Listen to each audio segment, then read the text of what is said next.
Oh, okay. How about now? Am I on now?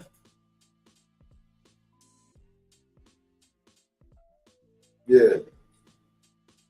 Hey man, if y'all didn't hear me, this is embarrassing. It's really embarrassing. If y'all didn't hear me and the show was just up there, right? We missed a lot. First and foremost, I'd like to welcome in the chat room. And y'all been in the chat room for a minute now. I'd like to welcome Sid Galloway in the chat. What's up, Sid? He said he got his ears on. He working. We got R.C. Cameron on. He said y'all on soon can't hear you. I'm sorry about that, R.C. Damn. Then we got Fly Ty that was up in here. Big up to you, Fly Ty. Fly Ty is cousin of Two Live Stews. Everybody know Two Live Stews. He's out of the Bronx corner, South Carolina, but now he lives in the DMV. What's up, Fly Ty? We got DJ Ramal, and his birthday was yesterday. He just turned 53. You know what I'm saying? And I had a long conversation about if I was still playing sports, I would like to be in the 50 and over league so I can bust you 50-year-old motherfucking ass. You know what I'm saying? I got to bring that up because y'all missed a lot of good conversation. And Chief Rock was in here talking about. We got my man, the Saint up in here, first gen. What's going on, Saint? Good shows, baby. Good shows.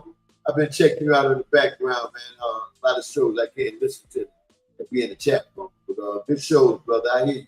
You bringing that West Coast up here east, right? I hear you, North Carolina, in that Charlotte area. You got my co-owner, co-CEO up in the house. He goes by the name of Mad Knox. The crank holders up in the house. You know what I'm saying? And we got Rocky Top, would always be home sweet home to Truck D. The Tennessee Volunteer is up in the house. What's going on, Truck D? Thank y'all for coming in, man, this morning. Shit, man. I'm sorry.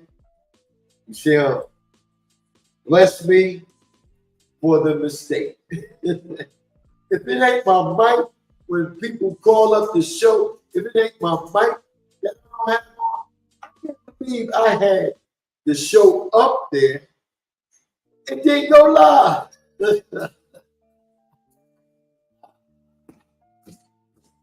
Hold up. Let's rewind it. All right. I am the #1 chief rock in Jerseyvern.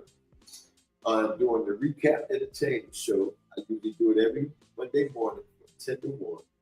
I don't know if I'll be on here 3 hours on this video. I can if I want to, but right now I can waste it fucking almost a damn near hour. You know what I'm saying? I'm almost wasted. Mad Knox, come in for a minute if you can. Mad Knox, if you want for him on the background doing a little troubleshooting. I guess he was a little occupied. He must have didn't think I was on yet, you know what I'm saying? Oh man, but I don't even know where it started. I fucked up. This show has been sponsored by Pure Life Water. If you want some pureness in your life, you would drink this. 16 years and over for me, you know what I'm saying? Drinking it. It brings out all the features in you. It makes your body feel good. You know, my brother R.C. Cameron on there, he had a couple medical problems. He drinks the water, he said it's good. You know what I'm saying? So I take R.C. word. I've been doing R.C. now for 10 years. But that's how long I've been doing. I've been doing this show, not visual-wise, but I've been doing this Recap Entertainment Show from 10 to 1 for 10 years. It was a time I used to come on behind Doug Stewart. I used to go from 1 to 3 because I had a split shift job when I was working for the Porsche company. The Porsche car company, they don't make cars there.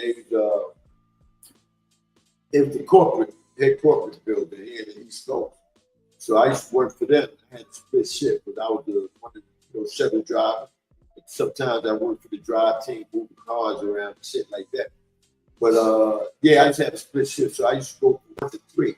But when Doug Stewart got into doing insurance, and that's right, He sells life insurance for everybody up there that needs some insurance, life insurance. Check Doug Stewart out, DM him. You can find him on Facebook. You can find him on X, I think. You can also find him on Instagram, YouTube. So check him out for the insurance. But when he went to do that insurance, that's when the Chief Rocket took over. And I think that was, I think 4 years I did it behind him, show behind him.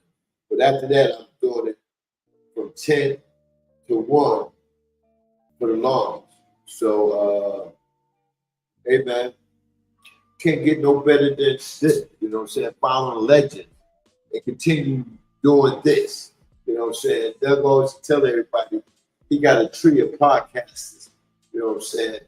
And, but every year, what's good about it, Doug bring us all back together on the TDS, the Doug Stewart Show weekend. It's usually the end of September, the beginning of October. Because it happened on my birthday weekend a couple of times. And my birthday weekend is the 3rd week of October. So the end of September up until the 3rd week of October is the time frame that they have it on the weekend. But then they try to find a good Falcon game. So on Sundays, people can go watch the Falcon, which I still haven't been down there. I think one time since they've been doing the Doug Stewart weekend, I've been down one time on Sunday. Sundays is my day. I'll fuck around with y'all ninjas on that Friday, or I'll take that Friday off. I'll fuck around with y'all. Y'all come in town that Friday, some come in town that Thursday night, that Friday and that Saturday. I give you all I can. You know what I'm saying? Drink as much with you, eat as much with you. You know what I'm saying? Drink, smoke, whatever. But when it comes down to Sunday, and I know my boys is coming on, man, fuck y'all. I hate to be like that. You can come to the house and watch it with me. Or either sometimes I go to my spot with the Giants. You know what I'm saying? So, as far as that, I've been doing the show from 10 to 1 for the longest now. And I haven't been consistent like I want to be. But, I mean, Monday morning, you know what I'm saying? A lot of times you come from a long week the week before, then that weekend you're doing all types of things, basically feeling it. And then Monday, I may have appointments. That's the best day I set appointments up. I may have appointments or things I got to do. So I go do that some Mondays, not all Mondays, because you got to keep your health up. That's what I do. I go check out the doctor. I go other business-wise things I need to take care of. I go do that. So if you don't catch me on a Monday, that's because I'm busy. But now that I don't do nothing else on Monday but this take care of business, if I got an early appointment, I'm thinking about go to that appointment, do that appointment, then come back and get on the air. So I won't be wasting no more Mondays. I finally decided that I'm going to do that. So I'm gonna start doing that. You know what I'm saying? But all in all, man, we gonna talk about what happened this weekend, man. Like I said, I just named some of the people that's in the chat group, man. We got Fly Ty just came back to the chat group. Lamar just came back. My birthday was yesterday, 53. I ain't gonna say it. Nobody said it about 14 times. Y'all don't know I was already on air. I was on air, but not on air. The shit was up here, but I didn't push live. You know what I'm saying? So if you didn't hear anything and you see that I was supposed to be on and I wasn't on, blame that to this motherfucker right here. Not this, not my heart. This motherfucker right here. But I fucked up this morning. But now we here. And we here, we ready to go. You know what I'm saying?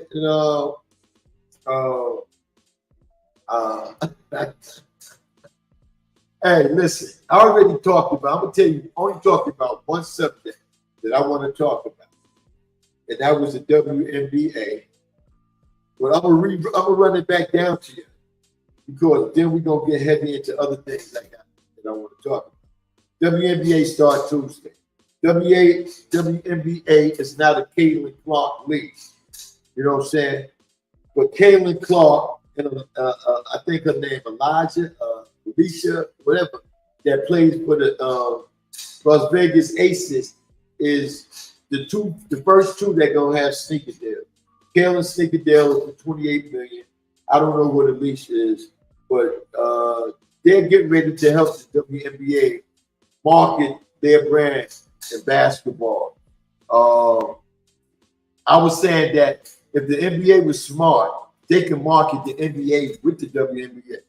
All you got to do on the back of their jersey in a circle, put the NBA logo back there. You know what I'm saying? Who's ever the logo of the league, put that picture on the back of their jersey. So that would sell. That's just like how all these here big time organizations are putting their logo on people's jersey. NBA can do the same thing and help the league grow. You know what I'm saying? And also put some finances in it too. You know what I'm saying? Let these girls have a better time living than what you're doing. And on the Caitlin Clark situation, Caitlin Clark made that Indiana Pacers team 100% better now. They have a person that can get the ball to the, because they got some good players on the Indiana team. They just ain't had nobody really getting them the ball in key situations. And now they got a person that can get to the ball and also shoot. So Indiana Fevers, New York Liberties, Las Vegas Aces, I think that Seattle team is still good. That Dallas team is good. So you got a bunch of good teams that's gonna be in the WNBA. WNBA gonna be very interesting this year. I'm gonna check it out more than I did back in the past.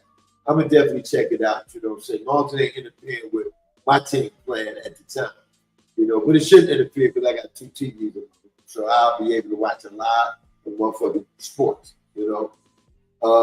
We got my main man out of the Bronx, New York, but he's down in Charlotte right now living. He goes by the name of the Jungle Brother from Zulu Nation, Zulu Cast.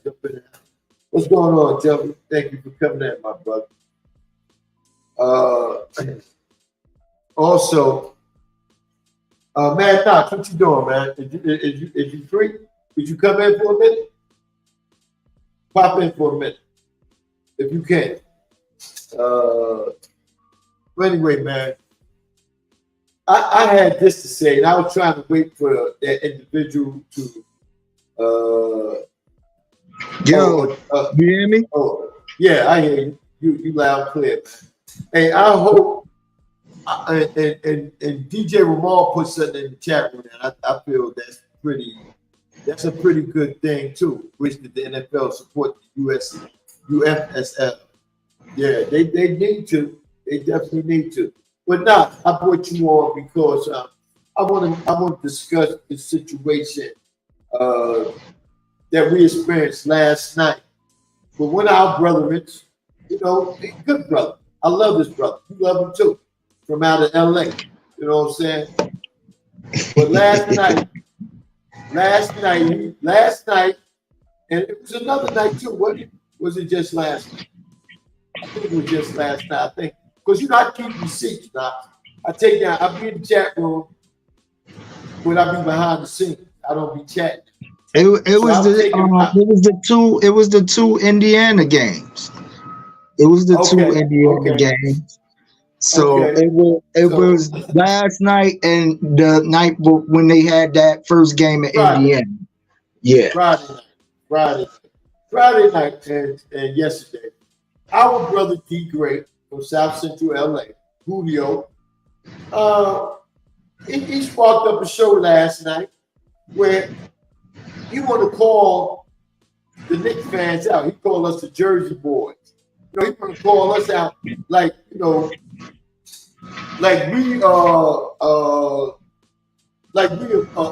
weak brand of the Little Rascals. The Little Rascals, they was tough. Like we was a weak brand of the Little Rascals. So he trying to call us Little Rascals, but in a weak brand.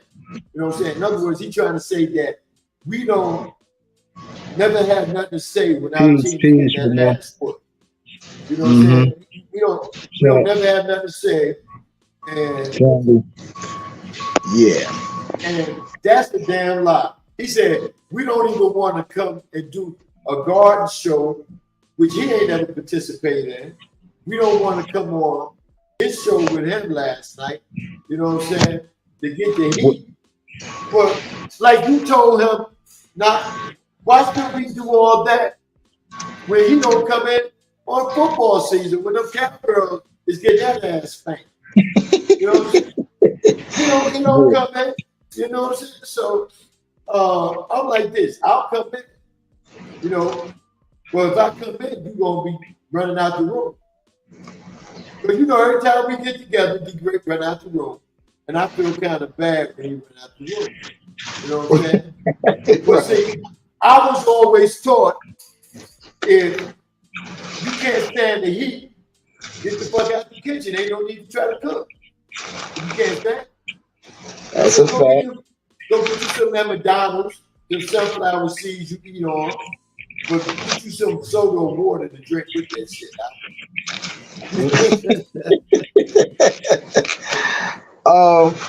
Like I explained to him yesterday, because he did ask about what's up with the Knicks. Man, Right. we and like you explained it, we came out. I don't know if they heard it, but we came out flat-footed as hell. You feel what I'm saying? We came out with no sense of urgency. We came out with like we was just beating the fuck down, or we just partied the night before, and now we gotta come to work and shit. You know what I mean? That's how we came out, and we never capitalized on it. And even the good shots that we were taking, it just wasn't falling. You know what I mean? So it was just a bad night. You know what I mean? And every good team have a bad night. Every good team have a bad night. You feel what I'm saying? So this is my thing. Now your fortitude is being tested as if you're the Knicks. You feel what I'm saying? Now it's and like I said last night on the Great Show, we missing bodies, man. You could tell we missing OG. You can tell we missing Mitchell. You feel what I'm saying? Because those was our defensive hearts. Those was our defensive heart. And not only that, OG. If OG is going, that's taking what? Then they're 16 to 20 points away from us anyway. You know what I mean? Because that's how much OG contribute. You know what I mean? So it's like, man, you can't. I don't know where Josh Hart was last night. I don't know where McBride was last night. But Bronson can't do this shit by himself, bro. He cannot. Right. Or either Vinny was missing too. But I'm gonna tell you where Tibbs is going wrong. All right. Let OG, that hamstring should be getting better soon, but it's not a bad tear, nothing like that. Ain't no tear. It's just a sore hamstring, right? Let him get that hamstring together. You need to play Precious Achiuwa more. You need to play Shake Milton some more because he's been in battles with Philly. He has some high-scoring games with Philly in the playoffs. Back when he played with Philly and that beat him back in the day. Right? You need to let him get some more time. You know what I'm saying? Jericho Sims, let him come out and play. Let Hartenstein get a little more rest. You know what I'm saying? You got to play 3 more players on your bench that I feel that can run with Indiana. You know what I'm saying? You can't just bring these guys in for 1 or 2 minutes and you think that your other players got rest up. Yeah. That's what, and you're right. You're absolutely right. You expecting to bring these guys in 2 or 3 minutes and expect them to change the face of the game. No, you gotta. And like you said, that's the problem with Tibbs. And not always Tibbs will run a 5 or 6 man rotation to the fucking ground, man. You feel what I'm saying? Right. And that's like you bro, if you sit your car in the garage too long, you you gotta start that bitch up once in a while. You know what I mean? Right. Definitely, man. Hey, man, we got some more So it's celebrities in like, the yo, house. come on, like Bronson, you know Bronson got a bad fucking will. He's gonna play, but he's gonna give you what he can give you. You know what I mean? That's when you rely on your backup. You rely on your strength. But like Jungle said, we gotta take care of business Tuesday, man. You know what I mean? If we don't take care of business Tuesday, I don't know where this thing will go. For real. For real. What's up, Bad News? What's up, Kesey? They all in the chat. Yeah. I was gonna let you know they was in the chat. Oh, I'm sorry. I'm sorry. You was hitting the thing. Go ahead. Hey man, but like Chuck said, we are getting out rebound. You know what I noticed, Chuck, yesterday? It wasn't that we was getting out rebound, we was getting out position. You know what I'm saying? The position that we had the first 3 games is wasn't being shown yesterday. And we got out hustled to the loose ball. So yesterday, like I said, we came out a shell shock of what we was playing. I think that game Friday night took a lot out of us by not winning that game. We should have won that game even with the overtime. And I think that it really dampened us. And what Tibbs got to do, Tibbs got to get their head about the toilet and tell them motherfuckers, hey, it's our time to shine. We got to win 2 games out of 3. Let's do it. And this is my thing to Chuck's point. If you saying we got our rebound, this is to my point. What I'm saying, we missing OG and motherfucking Mitchell. You feel what I'm saying? Because they was the heart and soul on that block. They was scrapping for them 50-50 balls. You know what I mean? You just can't have Hartenstein down there fighting for that shit. You know what I mean? And everybody else feeling like, I mean, even Josh Hart, where was that scrappiness at when we had that Philly season? Where was that scrappiness at when the first 2 games of the Garden? You feel what I'm saying? Versus the Pacers. We need all of that back. We need that type of smoke back. You know what I mean? But okay, you dealt with the injuries. This is the cards you dealt with. We got injuries. It happens. You know what I mean? Now let's capitalize. Let's motherfucking get a strategy plan and let's go out there and out hustle these motherfuckers like they did us in Indiana. Like you said, they out hustled us. They went in the mentality it was do or die. They knew if they lost this game in Indiana, going back to the Garden and trying to win that shit will be hard as fuck. So Indiana came out with the sense of urgency, like, yo, it was win or go the fuck home. And that's what the fuck they did. They came out and out hustled us, outscored us, everything. The motherfucking, even the bench players had more than the fucking starters. So what can you do if your bench is coming on scoring 30 plus points? You know what I mean? You know it's a wrap from there. Yeah. But see, you know what I don't like? But I don't like not spoke on this when I thought I was on live. I wasn't on live. But when I talked about this shit to myself, right? I was saying that as far as the Knicks, if I was the players on the Knicks, this is what I would take personally. And I would come back and avenge it and do what I got to do.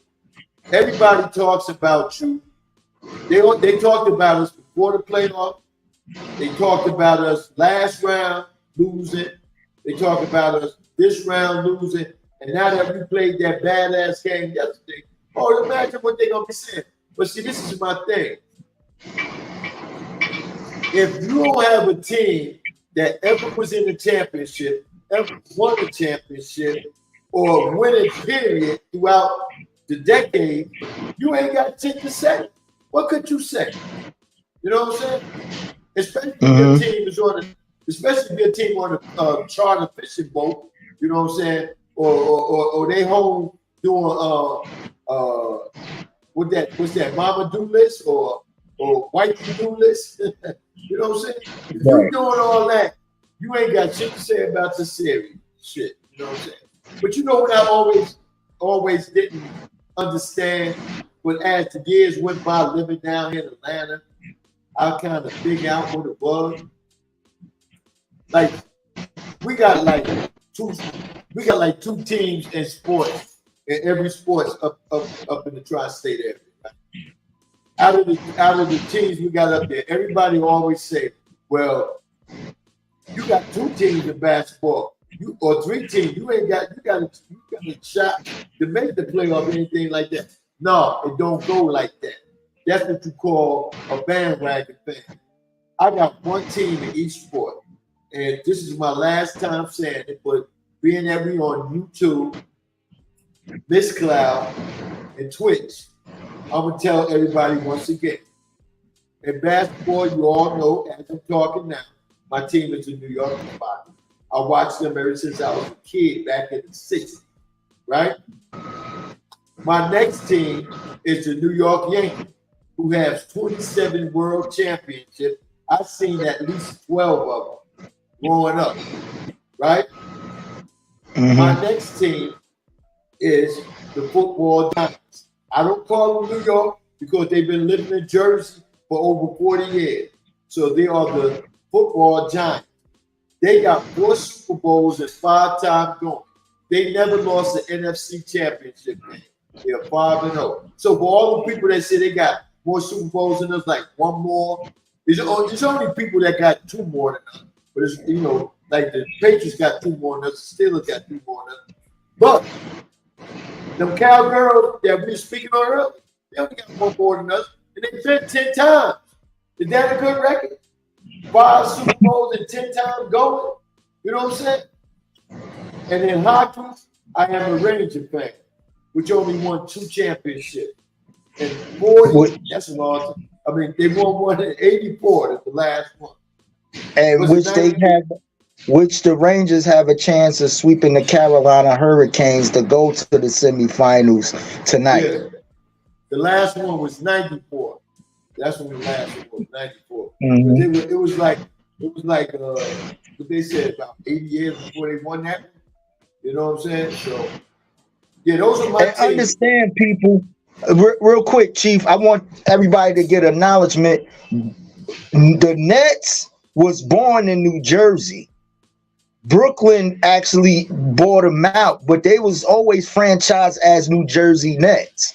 You feel what I'm saying? For a long time. So when Brooklyn started building their stadium, that's when the franchise moved to Brooklyn. I just want to clarify that, where people be like, oh, yeah, I got 2 New York teams. Understand, the Nets always been a franchise. They just been in New Jersey. You feel what I'm saying? Right. So understand, the Knicks was always New York Knicks. That was always the number 1 team in New York. You feel what I'm saying? So now you can, you can embrace it now as far as it being in Brooklyn and stuff like that. But you got to understand, that's why they have their rivalries now.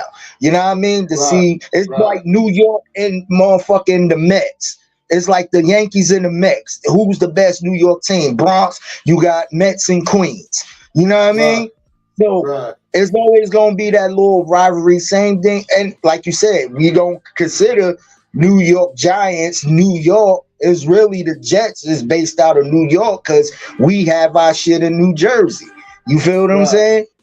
So, you know, we always going to have that Subway Series within ourselves. But just to give people a history who don't know. Go ahead, Roka. I'm sorry. Hey, on the I'm looking on the Mixcloud side. Now we got SB. What's his name? SB Show. Yeah. DJ over there, man. Thank you for coming in, my brother. I didn't look over at Twitch yet, but thank you for coming over. And yeah, now you know what? Now we shouldn't have to explain our teams because we got history, right? We shouldn't have to explain. All you gotta do, Google it or go to the motherfucking sports history book, encyclopedia, and you see what we done. But see, this is my thing. People talk shit because they don't like that the metropolitan area people have too much swag and attitude and always bragging and this and that and that. You know why? Because we was born to win. I was born to win. Yeah. Yo, as a matter of fact, you're right, Jungle. Jungle say they started in Nassau Coliseum, Long Island. Yeah. You absolutely right. Oh, yeah. So they got and bought in New Jersey. So you're right, Jungle. Yeah. You're absolutely right. If you want to go deeper back to when the franchise was really brought in the forefront, yes. Yeah, they was in the ABA back then. Because you got Right. teams like Denver, San Antonio, Indiana, all those are the ABA teams. You know what I'm saying? There's a couple more.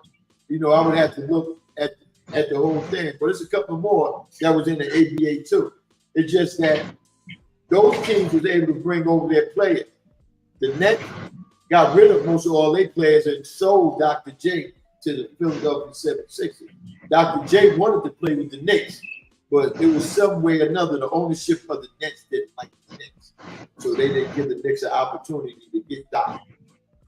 Right. So, yeah, that's shout out to Poetic Sins in the building, RC in the building. Yeah, and that goes Muck. Shoot him in lane. Shoot him in lane. Since he wanna come on here and get this here work and shit, shoot him in lane and shit. So I can look at him after I tell him what I feel. Oh man. Well, all in all, see, the funny thing about it is, right? Minnesota was up on Denver by 2 games, and now that's tied up. But you don't hear people talking about Minnesota suck because they let Denver come back and tie it up. You got OKC that plays tonight. They're down in their series 2-1 at Dallas, right? You got the Celtics is 2-1 with a Cleveland team that gonna get another game.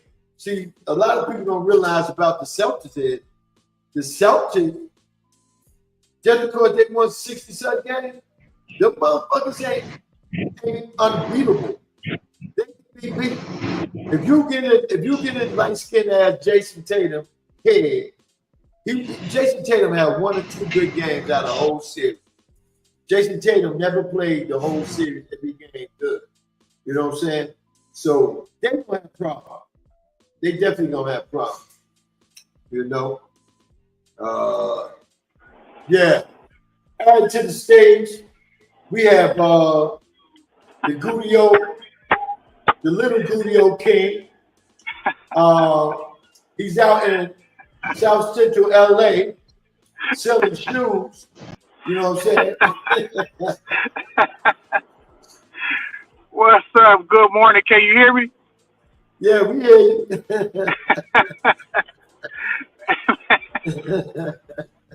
What's going on, Goudio? Well, you got to there you go. Got to see.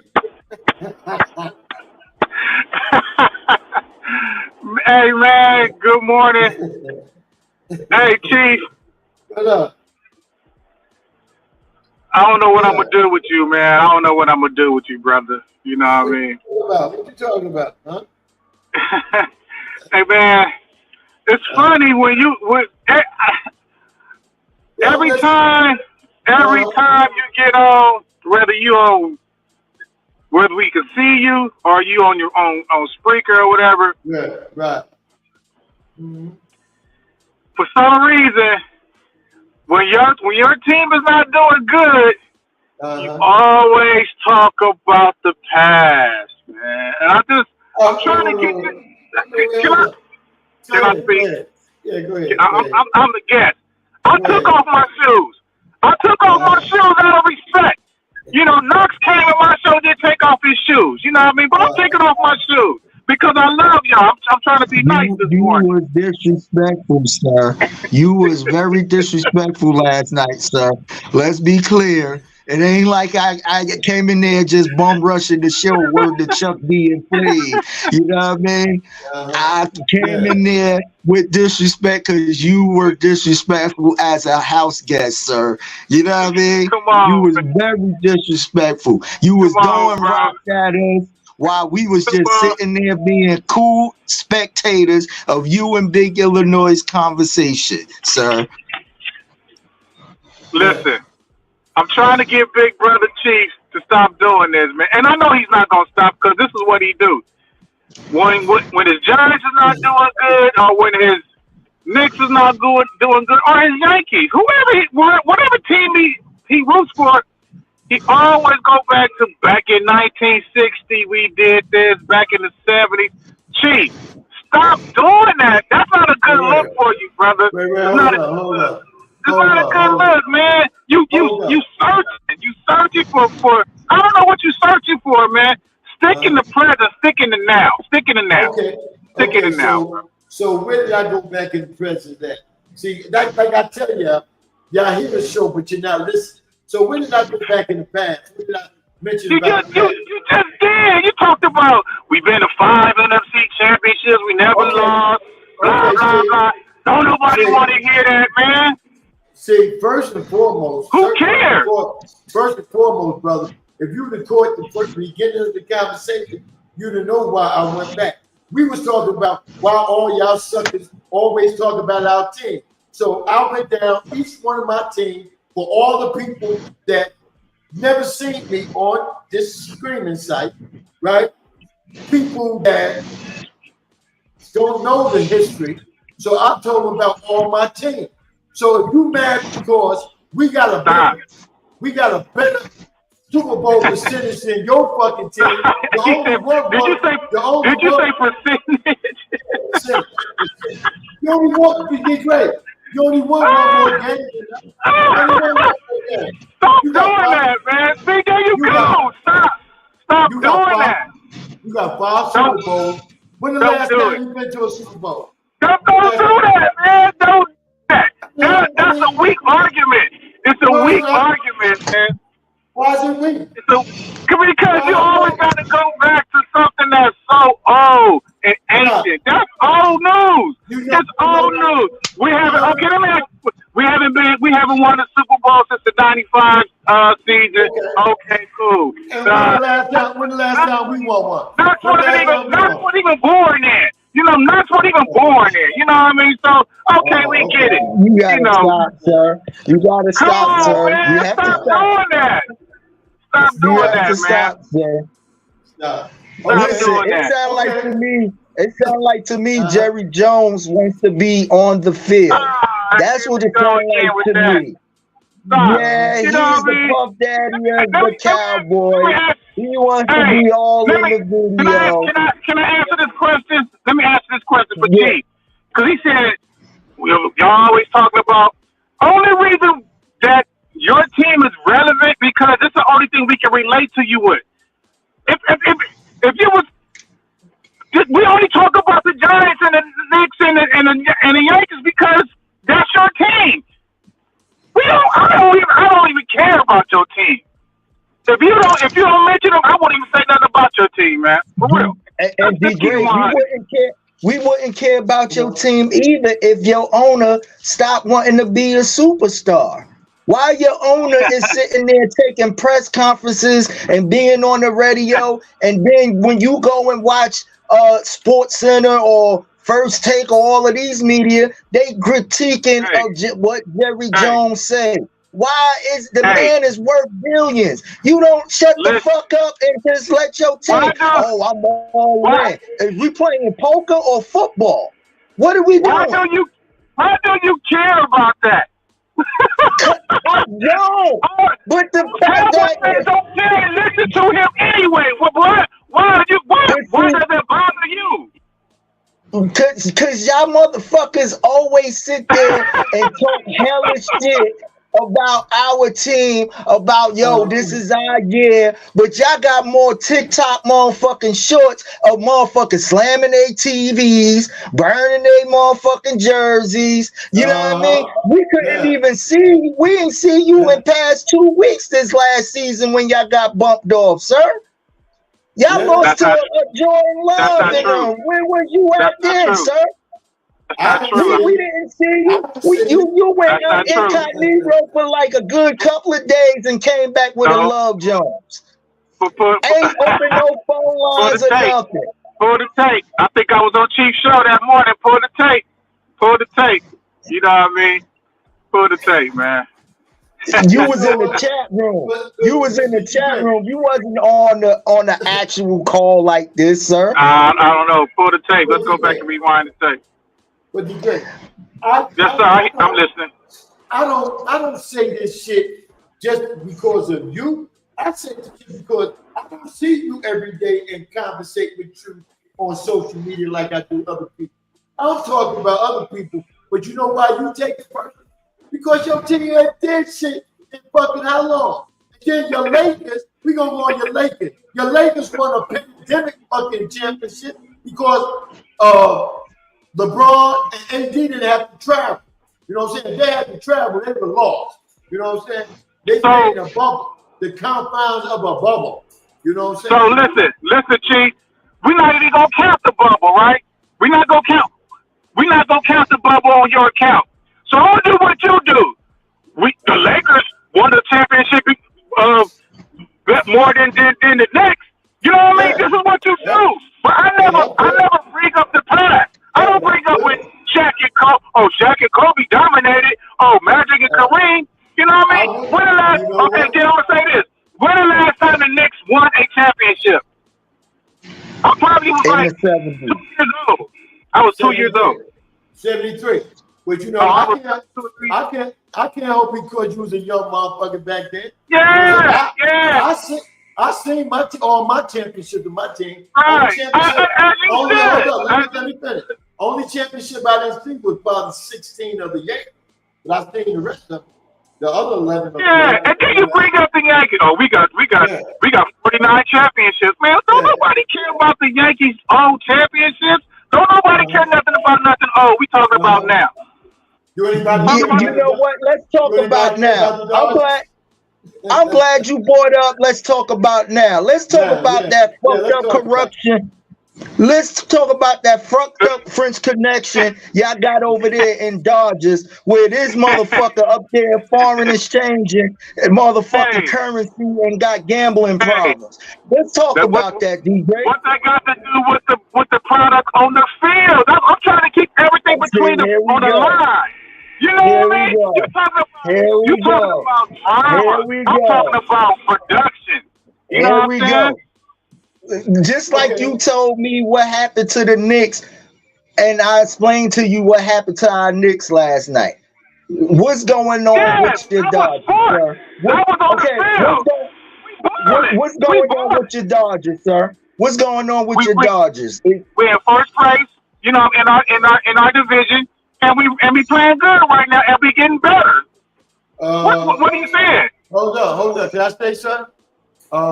We are in second place, a half a game behind the first place team, and got the same record as your team.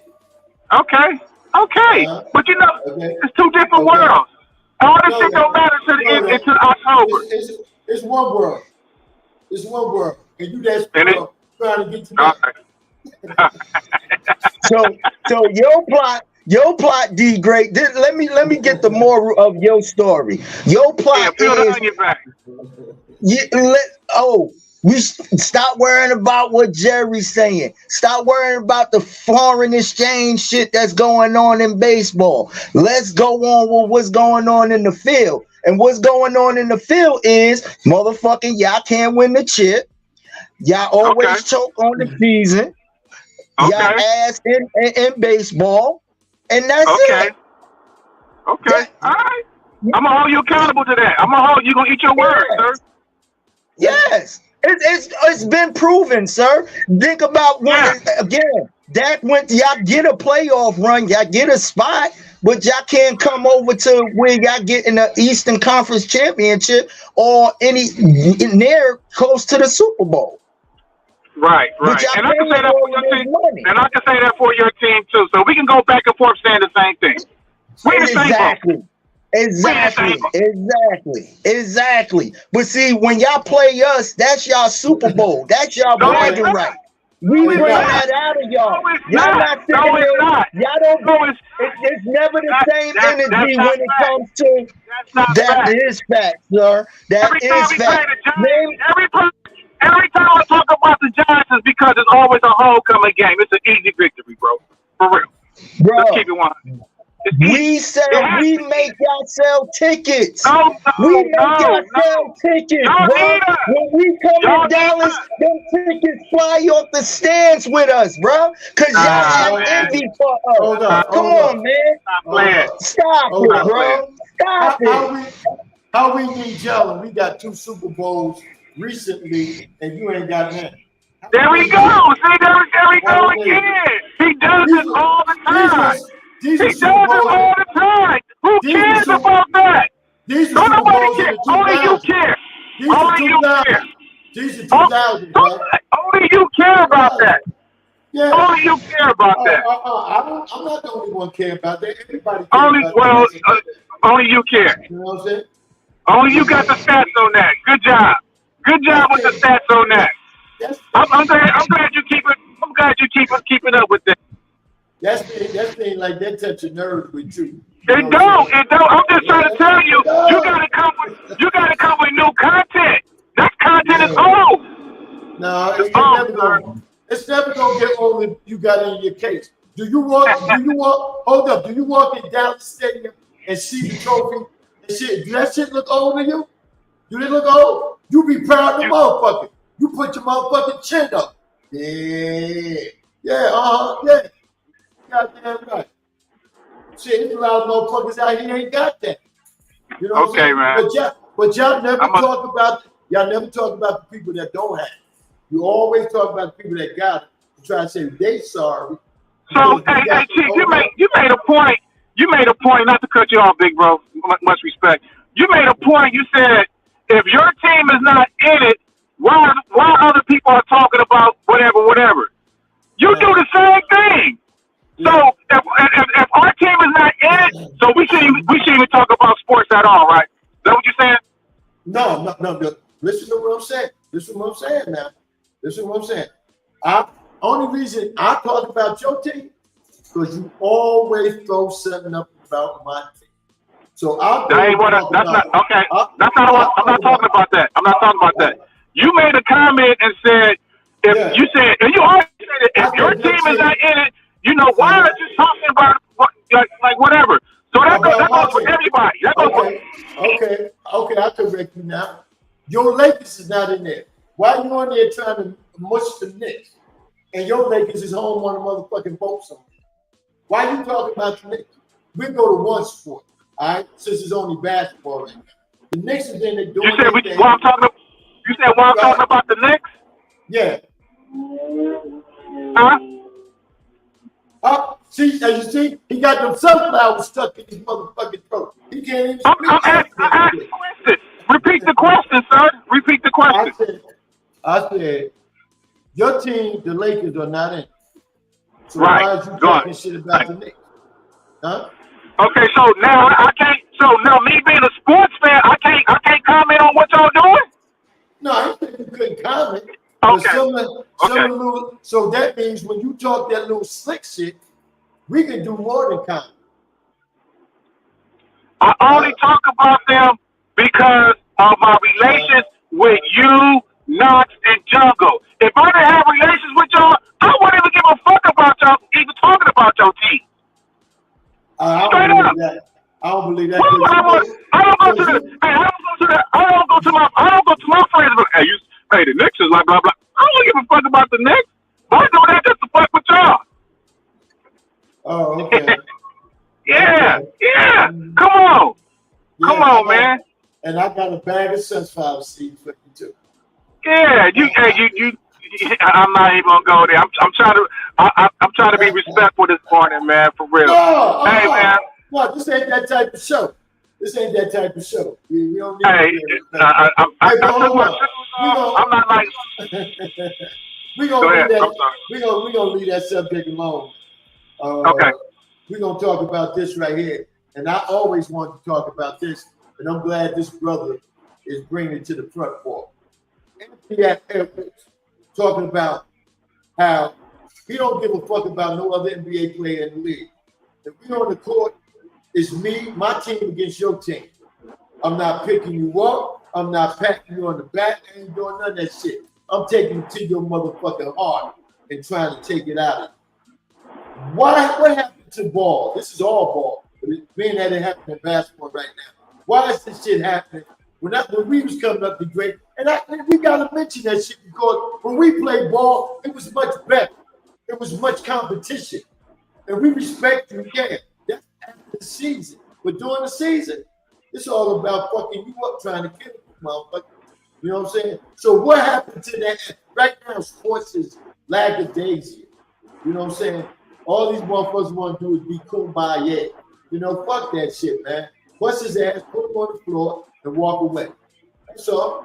You know what I'm saying? So what happened to ball? Tell me that.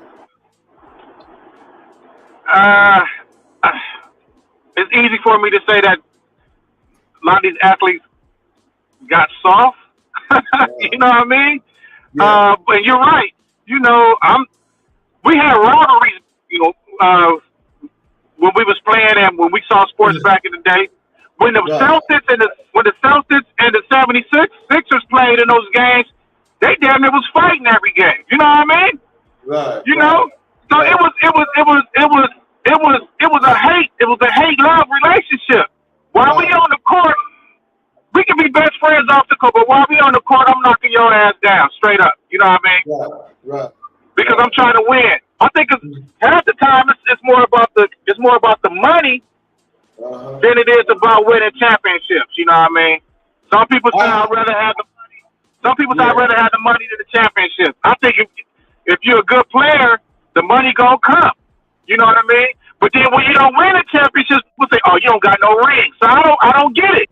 You know what I mean? But yeah, a lot of these kids are soft. A lot of these kids don't have a killer mentality. You know what I mean? You can watch in the NBA right now. It's hard for me to even watch some of these games because they don't bang in the middle no more. They shoot nothing but 3-pointers on a fast break. They pull up on the 3-pointer with nobody getting the rebound. It's ridiculous, man. It's ridiculous. And it starts in the pros, and we see it in college, and we see the young dudes doing it in high school, and even in the park. You go to a pickup game in the park, all these dudes want to shoot a long shot. They don't bang in the middle no more. You know what I mean? So the game has changed. I got it. The game has changed. If you look at the big man, Joker is supposed to be like he's the MVP. He's a big man, right? Right. There's no other. Okay, let me ask you a question. Do you think Joker could go against David Robinson, Tim Duncan, Shaquille O'Neal, even Moses Malone, even the big centers that we was watching back in the day?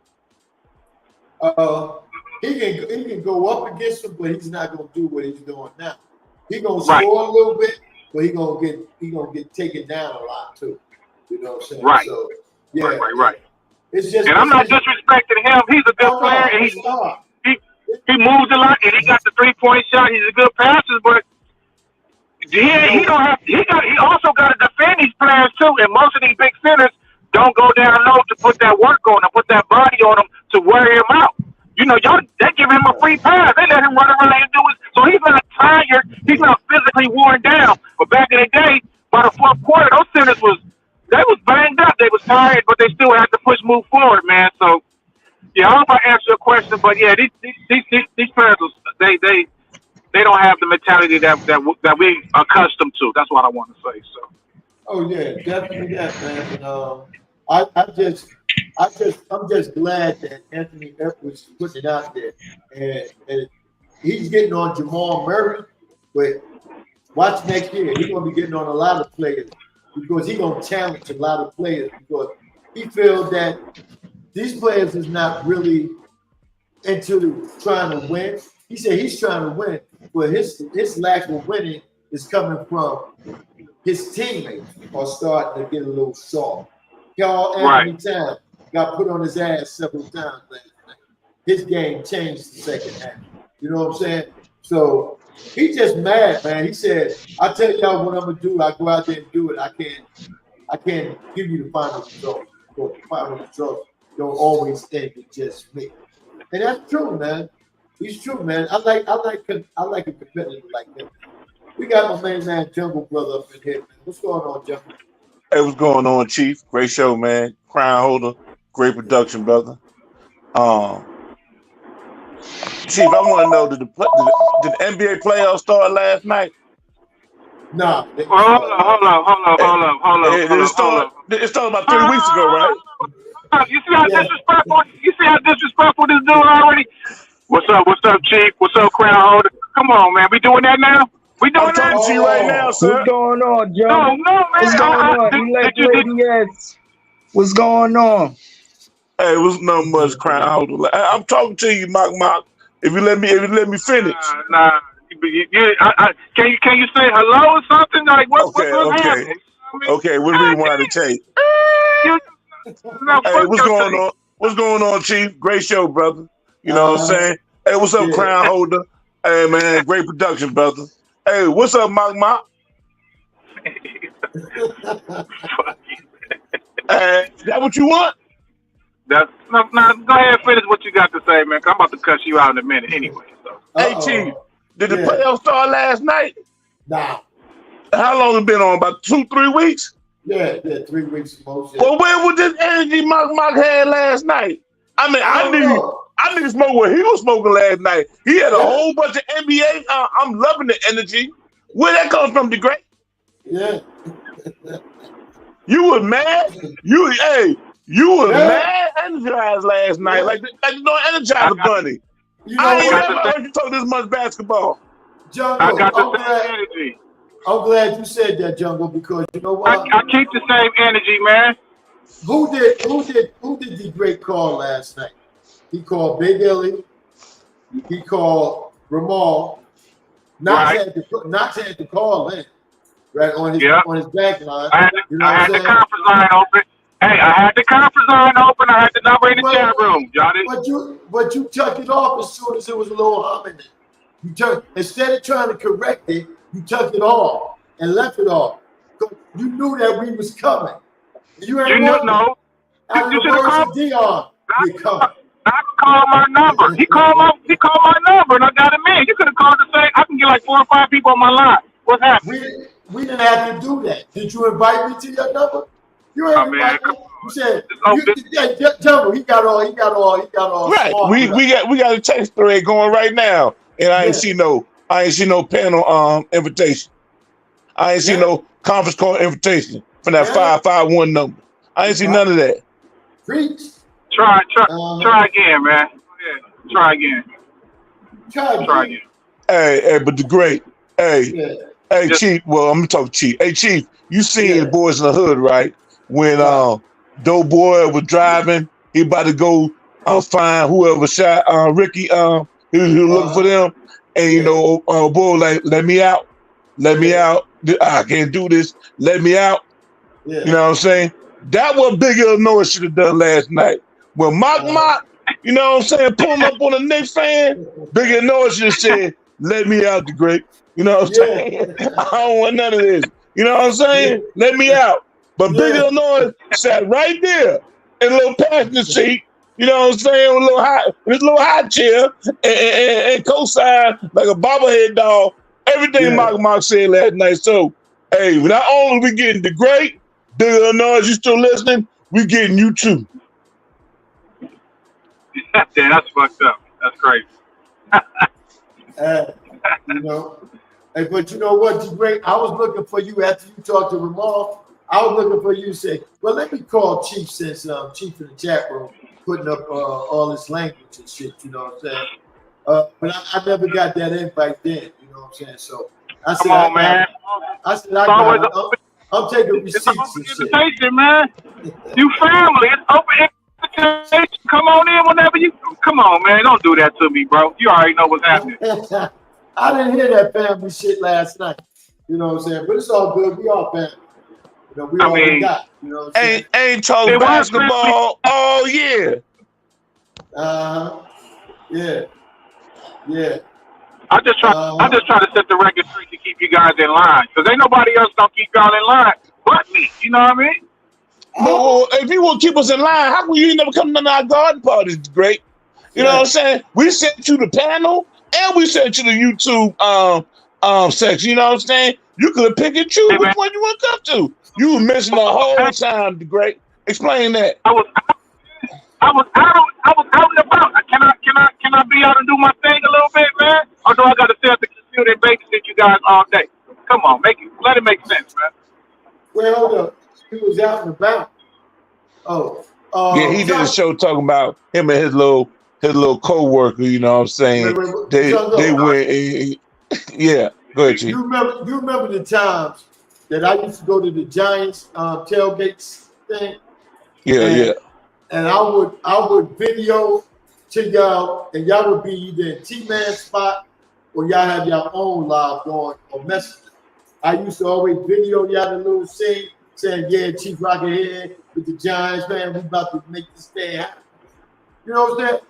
Now the great talking about he was with his cowboy people, but you were scared of us to see them? Or you were scared to go live at the scene because you was in your bedroom watching the game? They're like, yeah, I'm out the battle. Yeah, you was out the battle, all right. You was in that room, and the pretty and pink was in the kitchen making you some breakfast, because you know it's still morning time when the game come on up there. When the game come on there, you know what I'm saying? So, you know, you ain't fooling me. You may fool everybody else, but Chief Rock is on that shit, you know what I'm saying? While you sleeping, I'm thinking. When you sleeping, I was thinking. You know what I'm saying? Okay. About how I'm going to get your ass today. Okay. All right. It's all good. You good? You right? You good, man? I'm good. You good? I'm good. We like I said, we family. We can do this. Yeah. We can throw elbows at each other and still love each other at the same time. Yeah. Hey, I seen a picture this morning, man. Since y'all been talking about Earth the Kick, I seen this picture this morning of Halle Berry, right? She Asian, but she don't look that age. You know, Halle about almost 60, right? But I seen a picture of her mama. They was doing Mama's Day. You know, took a picture of Mother's Day. Man, her mama looked good as hell. Her mama got to be probably about the 70s or early 80s. And shit, she looked good as hell. You know, I give it up to the Berry. Boy, they look good as shit, boy. Halle, I'm coming. Woo! You ride like you kind of mad, you know?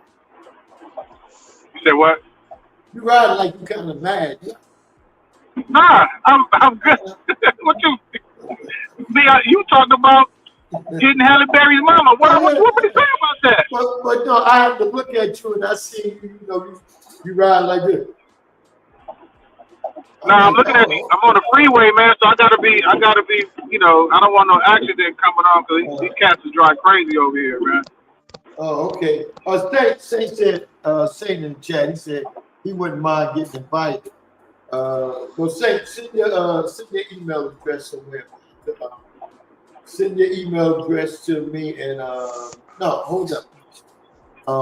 I may be able to bring you on, Saint. You know what I'm saying? Who is that?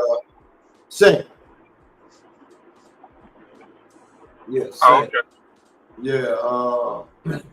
Yeah, it'd be great. You know, ain't no love lost, man. But I mean, if I mention shit and it happened to go back in time, you got to step that, man, because I respect it. I love that game from back in time. I don't love this shit that's going on now. You know, I got it. I respect it. You know, I'm not. You know, I just do that to give you a hard time, man. Keep doing what you're doing, my brother. You know what I mean? I mean, it's all good, though, man. You the man. You know you the man. You the man of the house. His name is D Great. What they called you? Somebody said you was sourdough. Where'd that come from? I'm just trying. Go ahead, the great answer. No, I'm just going to say, what's else on the docket? I'm almost about to get off in a minute because I got to go in the office and shit. Speaking of which, great, you've been driving like 45 minutes. Don't you work in LA and live in LA? Why is it taking you 45 minutes to get to work? Because I'm going to a whole other part of the town, brother.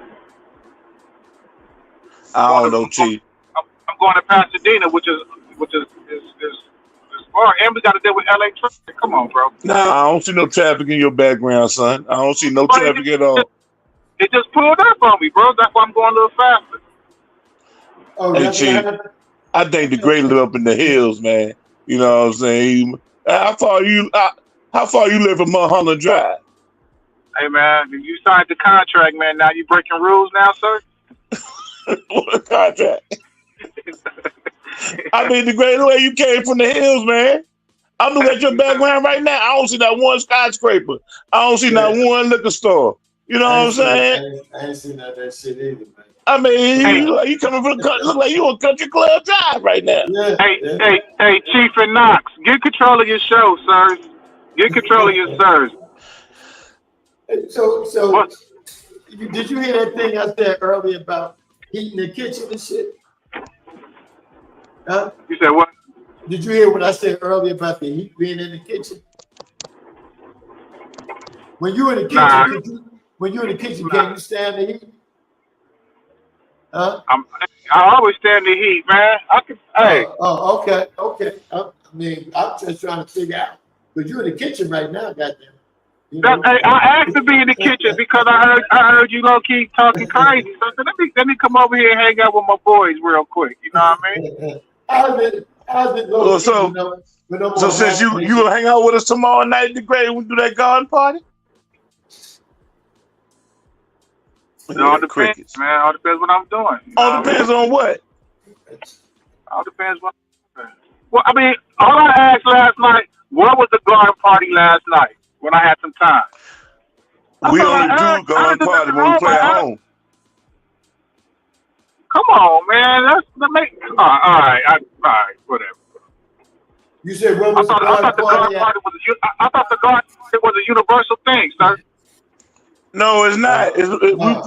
We do a garden party because the game is totally different. Because you got a different type of athlete. We playing in the Mecca. Denzel in the stands, Spike Lee. I mean, it's a whole different production than when we play on the road. You know what I'm saying? We don't got fire nothing to watch it on the road. You know what I'm saying? That's why I say garden party. Did it say foreign party? Did it say foreign party? Huh? Okay. So you guys lose tomorrow. It's a wrap, right? What you mean it's a wrap? It's a wrap. But you got some candy paper you try to throw out the way? Huh? That's what you What's good, gentlemen? What's going on, Saint? We got the Saint in the house. What's up, baby? Man, can't call it. Can't call What's it. up, Saint? I'm glad they hello. Say what now?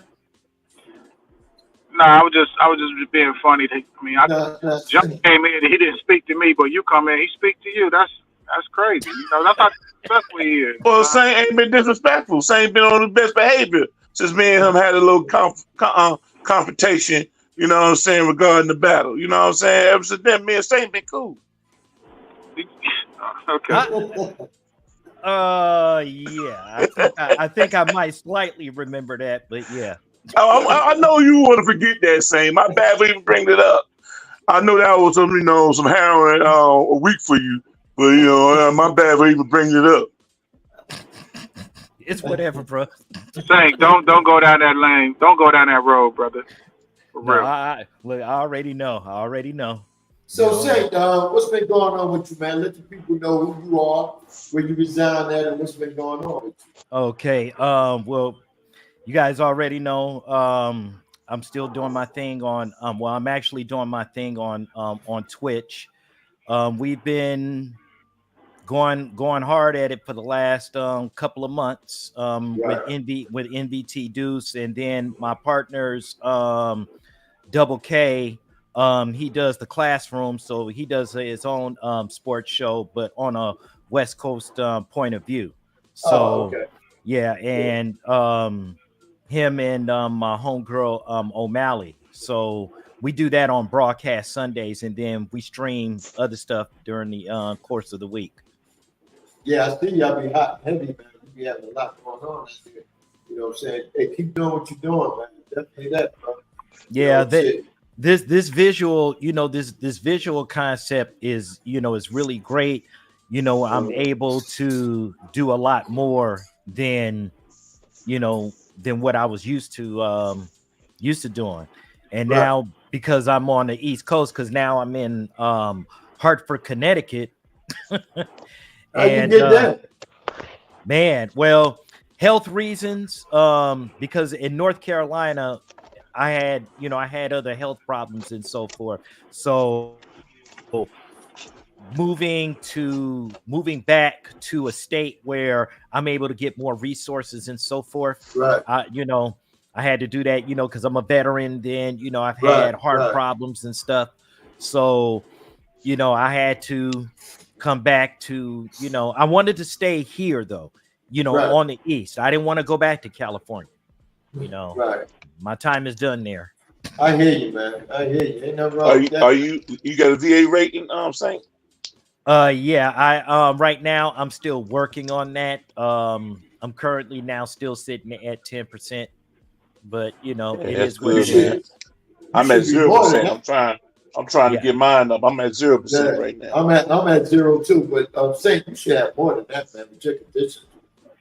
That's where you need to get with some of these people. See, if you was here in Georgia, this is a guy that could get you up to about 8%, like that. Yeah. See, that's the other thing too, though, because I know that if I decide to relocate again, because now I don't have any kids anymore. I can roam. I can actually pick up my show anywhere. But I think that if I do move again, I will be coming to Atlanta. Oh, okay. Okay. Yeah. I think I could do well in Atlanta. Why Atlanta? Why Atlanta the same?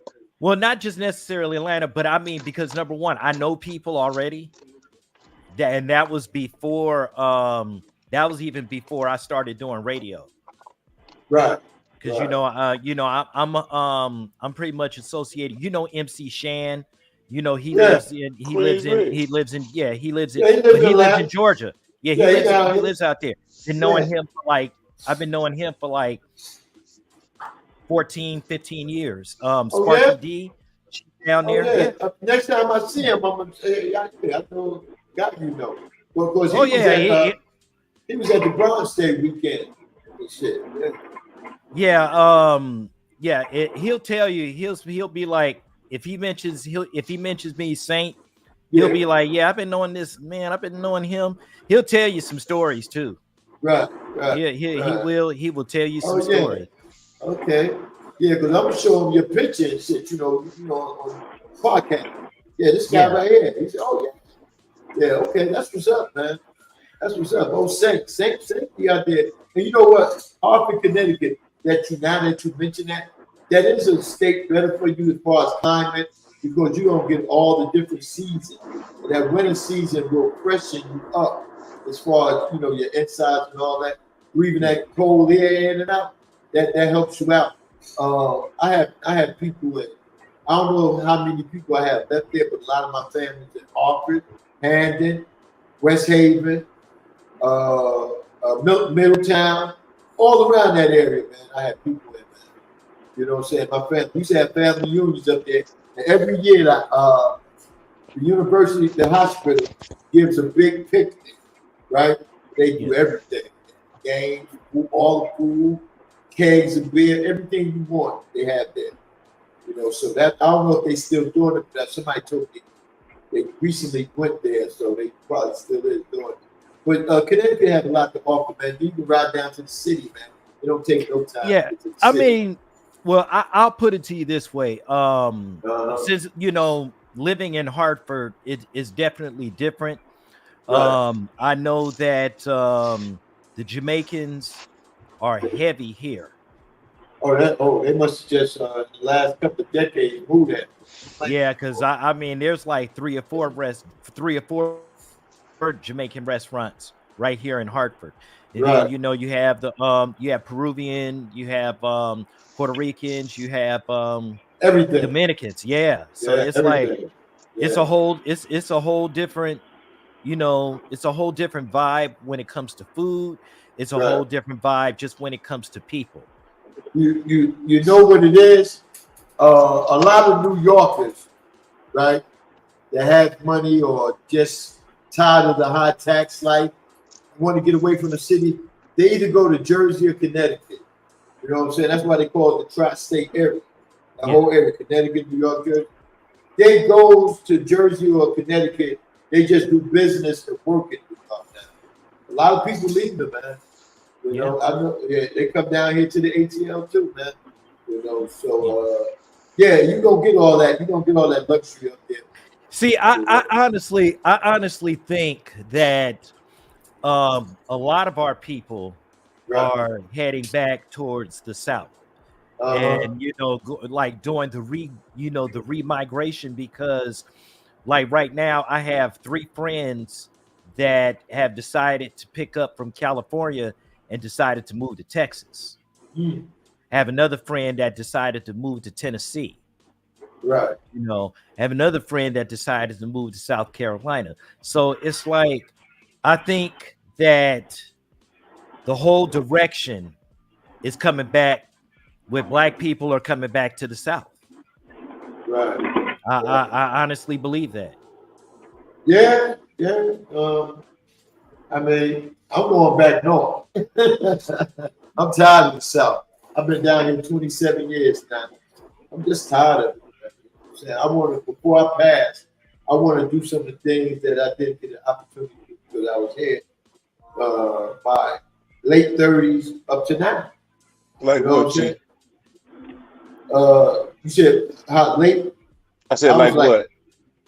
No, I said what? You said what now? Like what? What you mean by that? You saying you want to do the things that you ain't like miss doing, like going to the games, seeing the new stadiums they didn't build that I can see. But Madison Square Garden, it's new. You know, Madison Square Garden, they'll take it out of one building, but the garden's so big, they'll take it out of one section, put in another section, or they move across the street. You know what I'm saying? That's what they have done. The garden changed since I was a kid at least 6 times. It has changed.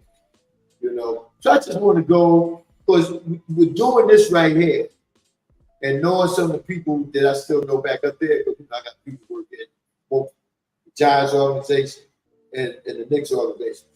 I'm going to give me some press passes, man, so I can go to the game, get some footage on tape. You know what I'm saying? And, I mean, just enjoy it, man. I can enjoy down here. I don't like the teams. I don't like the coaching. Well, I will tell you this. I'm happy. I'm actually happy where I am, because now my my college team is now in the ACC, and I'm talking on about Stanford. Oh, you talking about Stanford? Oh yes. Yes. That's so say you need to keep that to yourself, bro. Whatever. Keep that to yourself, Saint. Whatever, man. Whatever. And I'm talking about when it comes to football. We're not talking about basketball. Because basketball is, for me, is the Cal Bears. But when it comes to football, college football, yeah. Say you do know you're on national radio, right? You do know, people around the world can hear you, right? You know what I'm saying? You know. I give keep Cal and Stanford to yourself. I'm out of here. I gotta go check in. All right, great. All right, great. All right, we're gonna talk something about you while you're going, bro. That's fine. I'm used to it. Late. That would be great, everybody. Listen, I have no shame whatsoever with the Stanford Cardinals. If you don't like it, that's all for you. But with my football, yeah. I'm just saying what you just said, Saint, is equivalent of I also got this Milli Vanilli 8-track. You know what I'm saying? I mean, keep that to yourself, man. You know what I'm saying? I still got my Milli Vanilli t-shirt. You know, keep that to yourself, Saint. Hold on. Who the hell you run with? Hey, first of all, say watch your mouth. You know what I'm saying? You on a global platform, bro. You know what I'm saying? Watch your mouth. Oh shit! Yeah. I'm rolling everything New York. You know, the Yankees, Giants, Knicks. I mean, come on, say I've been knowing you since what? 2019. You know who I rock with, Saint, man. Stop playing radio. Hold on. Okay, yeah, because you know what, I didn't know. Well, first of all, common knowledge, I did not know that you were running with the Yankees because the Yankees is the team I hate the most in professional sports. Period. So who your That's team? you mean for baseball? Yeah. Everything. I hate to say it. The Athletics. I still roll with them. I guess I thought you were damn. gonna say the And Giants. they listen. Oh hell no, no. And they are and they are sucking soup right now. Okay, Hey, they about to but move to Vegas. yeah. But I still, I still got to roll with them. You already know I roll with the Raiders. That's hands down. I gives a damn. When it comes to the Golden State Warriors, you already know it. Basketball. Hey, that's it. When it comes, the only thing that's Bay Area is hockey, and that's it. And I still run San Jose with hockey. Sharks. No, San Jose Sharks. no. I run with the Detroit Red Wings because the San Jose Sharks at that time when I was living in Detroit, that's when I got a chance to catch on to hockey. And unfortunately, the San Jose Sharks weren't existing at that time. Yeah. And that's the last time Detroit been relevant in hockey. Yeah. He was there. Yeah, that would been a long time. Yeah. They used to be dominant. They won like 4 in a row in the 90s, something like that. Yeah, that was the late 80s and the early 90s. Yeah. So yeah, that's the team I'm stuck with. You know, I stick with one team. I don't do the bandwagon. I'm glad you said that, Saint, because I don't do the bandwagon shit. I'm still trying to figure out how the fuck he great as a Cowboys fan and he live in LA. Well, I mean, shit. That's the same thing with with a lot of people. I know somebody. Listen, I know somebody that lives in New York, but is a Detroit Lions fan. Now, that shit. Go ahead, fool. No, it's a lady. Oh. Yeah, she's one of my fellow streamers, and she's a big Detroit Lions fan. Well, let me and she lives in I think she lives in Yonkers. Yeah, something like that. That's probably why, because she was up there with P. Diddy. And P. Diddy from Mount Vernon. Oh, he's trying to send somebody to squat up against anybody. I'm here. Oh, you talking about Truck D? Yeah. Ain't nobody fucking with Truck D, man. You know what I'm saying? Listen, I see. Listen, I see the Knicks, but they didn't want to be seen last night, though. Hey, watch your mouth, Saint. Watch your mouth. You know what I'm saying? Watch your mouth. So you one of those disbelievers too? No, I didn't. No. I didn't say. Okay. Listen, listen. I am not totally invested in this series because my team was out a long time ago. But I've been watching from this. I've been watching from the sides. Look, I don't care who wins it as long as Boston don't. Yeah. Oh, so you're a DeBarge brothers fan. I'm just about the stats. Okay, I'm just about the stats because listen, if Boston wins, they get their 18th. They get their 18th NBA title. LA already knew what time it was because they were both tied at 17. Okay. Right. I'm just looking at it. I'm just hoping that, it would be nice to see New York, get into it. I know it's a lot of energy. It's a lot of fans. And I see a lot of folks out there, wearing their hats and stuff like that here in Connecticut. So, I'm all there for it. I just don't want to see Boston. And we already know LA is gone. So, yeah, I'm good. An electric lady said that I know a DJ that lives in Dallas who is a diehard Eagle fan. And I found out. I find it hilarious because I live here and I'm not. I hear you, baby. Elect lady, she need to keep that to herself. Hey, elect lady, next time going forward, just tell folks you from Texas. Don't say Dallas. Just say Texas. You know what I'm saying? Because, you keep saying Dallas, you might get rolled up on. See, that's that hit for the cowgirls. Yeah, see the cowgirls. I don't deal with the cowgirls, the sea chickens. That's another thing you said. Since you've been on here, Saint, you don't mess with the cowgirl. Yeah. I mean, you sound like a genius. Yeah, oh, bro, I told you that, and the on all my teams of professional sports that I hate to say it, but like I said, New York Yankees is number one, but number two is the Dallas Cowboys. It's because why you hate the Yankees? Why you hate the Yankees? This and it's petty. Yeah, it's petty. So one of my all-time favorite players in baseball is the one and only Reggie Jackson. Number 9 for the Oakland A's. Number 9. It's not his fault. It's not for his fault. Charlie Finney didn't want to pay him. Don't get mad at Reggie. Look. I was a kid then, but but no, it's just for many personal reasons, and I know that I have a friend of mine, or not really a friend, but he lives in San Francisco, and he used to, he's a big Yankees fan. Right. And so, he was always talking mad shit. Like every year, it's like Dallas fans and New York Yankee fans have that one thing in common. It's every year. No, you got no comment. No. It's every year. One thing about the Yankees is, right,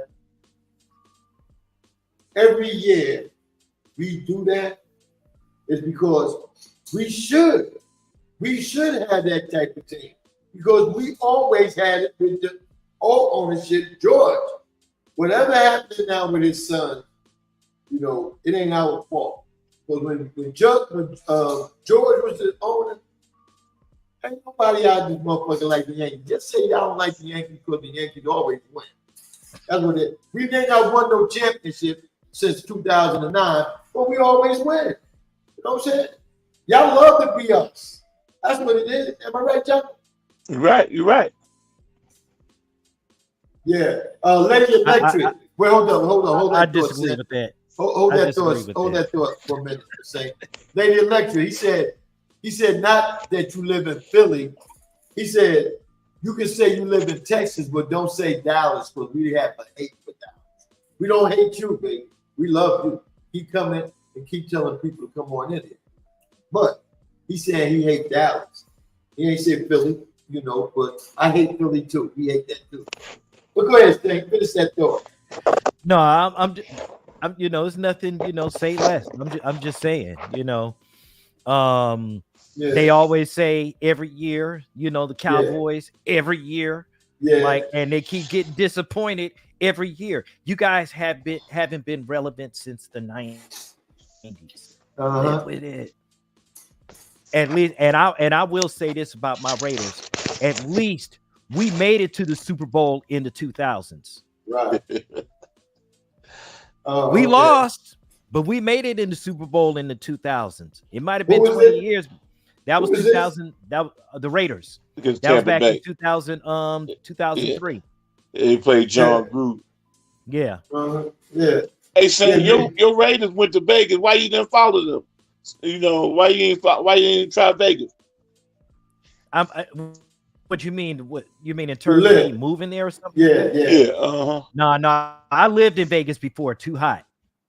I lived in Vegas before that, but I mean, I'm still loyal to the team.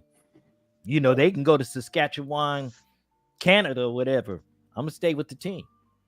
Yeah, you like this. I've been running with the Raiders since the days of the snake. So I'm with it. Ken Stabler. I'm gonna show you how your partner is. Now, this is your partner in crime. I'm gonna pull his channel and I'm gonna let you answer that shit. You know what I'm saying?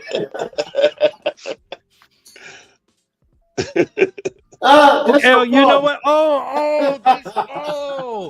Okay, the great look. Oh, my. Okay, listen. I know the last time we won a Super Bowl was in 1983. However, doesn't matter. When was the last time y'all appeared in a Super Bowl? Tell me that. And actually achieve the objective. Poetic Sin wasn't even born yet. You know what I'm saying? That's how long it's been. Damn, that's fucked up. Oh man, That's you know what? That's below the kneecaps. That's below the kneecaps, JB. Well, That's shit. below the kneecaps. Well, shit. I had bitches hitting my kneecaps. So what the fuck is this? Oh shit. See, y'all, you listen. Dallas Cowboys, LA Lakers, like y'all get signed and the great. I mean, brother, I love you as a brother, but every time y'all teams lose, y'all get silent. Y'all get silent. No phone calls are made. No social media stuff. Come on now. We Come do on. shows. You got silent, bro. When You we got lose, silent. when the Giants lose, we do shows. They either on my show Right. or we do another little show. Lakers went fishing. Mark ain't do no show that weekend. Yeah. Yeah. Hey, we got my main man in the house. I'm gonna tell you though. I'm gonna tell you the one thing I hate when people talk shit. Like my friend, one of my friends, he was talking shit when the Warriors got, when the Warriors were booted, right? And he was talking all that trash, 7 days straight. And then all of a sudden, the Lakers get put out. And then he goes, yeah, our team got put out, but we had the better season and y'all team was trash. Boy, I said, you know what? I'm going to leave it alone. But I ended up being petty because it's like your team gets booted. You talk all that shit. And that's what I hate about. That's what I hate about a lot of these guys that, are sports fans. Y'all talk all that shit. But then the minute you get put out, you either talk shit against some other team that wasn't relevant, or you stay completely silent. And who do that? The Cowgirls, right? Yeah, absolutely. I don't. No, because even no. Let me see. The only person I think that might have said something was Boss, because he talked his shit, but he stayed with it. Yeah, he needed tissue though. He was crying. Yeah. He was crying though. He needed tissue. Bro. But the greatest though, he didn't say nothing. He didn't say nothing. Oh, the great went on holiday. Yeah, he went on holiday. Yeah, he definitely went on holiday. Hey, fellas, I'd like to welcome in two celebrities came in. We got Eddie Mo 2.0. He's with the Travel Mac. Mac. They come on tonight. Magic, whatever it is. My bad, T-Rock, but anyway, they'll be on probably this evening. They come on every other Monday on YouTube, man. They tell you about traveling and how to go to different places, how to save your money, stuff like that. Yeah, I got a question. So are you guys streaming on Twitch right now too? Yeah, Twitch and Mixcloud. Okay. And then we got my boy, Patty Cake, Microwave, John Fisher, who I'm mad at. You got that right, I'm mad at you, Microwave. But we got Microwave up in here. Me too, Chief. Microwave was good. Yeah. Yeah, definitely that, man. So, hey man, listen, I got something I want to ask you about, man. And so you two brothers is two good brothers to ask this or discuss this with, right? Okay. Where's this world coming to, man? You remember we's coming up in life, we learned about, the birds and bees, why women get pregnant and stuff and how they get pregnant and the time they go through and all that shit in there. Now, society is to the point where they freeze fucking eggs and all these people. I'm going to start naming the different shit. You got the alphabet community, they're having kids, right? 2 women having kids. Right? Ain't no dick been put up in it. Then you got the guys, right? I don't know if anybody, first and foremost, I don't want no disclaimer. I'm going to just put it out like this. I talk about any and everything. If you don't like what I'm talking about, it's just conversation. I mean, this is conversation you have anyway. You know what I'm saying? Yeah. So My thing is, you got two men are adopting kids. You know what I'm saying? What happened to you just having kids the natural way? I understand a lot of women can't because something happened to their bodies as they was growing or they had miscarriages. So I understand that. But why do you have same sex trying to raise a kid? That shit ain't cool. And I don't know whoever told them that it was cool. It ain't cool. I mean, so what's your opinion on that, man? That's how I feel. I don't know if you had that one, Saint. Well, especially considering that I have a kind of like a stepdaughter that is part of the LGBT community. So Right. On it, I really can't speak on it like that. Right. But I can say that her daughter is, is doing things, doing things the right way. I mean, she's a single mom. So, I mean, I can't really explain it. In terms of two men raising kids together, I mean, I really can't speak on it. I mean, I've seen it and I know it's happening, but I mean, I can't judge on, on whatever. Well, Chief, go ahead, John. Well, Chief, I think it's been happening longer than we think. Right now, the veil's just been uncovered. Like, say, for example, Laverne and Shirley. And Shirley, you know what I'm saying? You got two women living together, you know what I'm saying? And, they call them roommates back then, you know what I'm saying? And so I think it's been happening longer than we think. And my take on it, I'm like, to each his own, I would say how the kids gonna react when they go to school and you got two mamas or you got two daddies. You know how vicious kids are, but they get around that by homeschooling. You know what I'm saying? So but you know what? Let me kind of interject with that, because like right now, you got to think, in our generation, even the generation before that, the baby boomers, unacceptable. Gen X started changing the narrative just a little bit.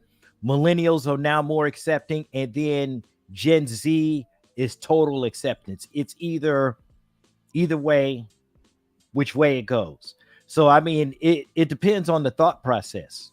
You got to think, because of how we were raised in technically traditional family values.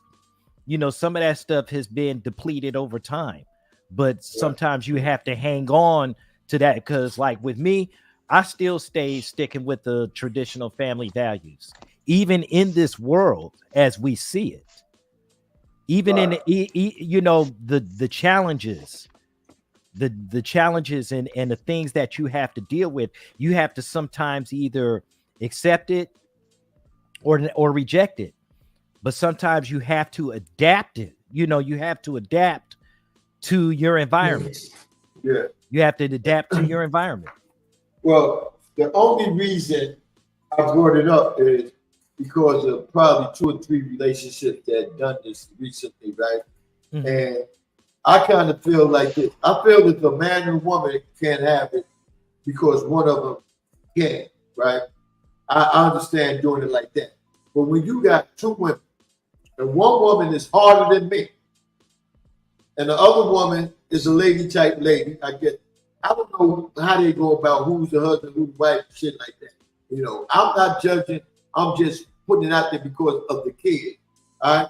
Now, the one that's hard as hell is having the baby. Now, all your life, you ain't want no dick. You ain't even want to hug a man or be around men unless they cool with you and y'all doing mentally things. You know what I'm saying? But then all of a sudden, you're having a baby? How could you handle that? Or the other one's gonna handle it? Or like it was just said, the kids go to school, like Jungle just said, the kids go to school, they gonna catch hell. You know what, Jungle? These kids don't think about that like that no more because these kids get in the car with their manly, the one that want to be a man, got shit on like we wear. Well, I don't wear that shit. The updates, shit, pants hanging off your ass.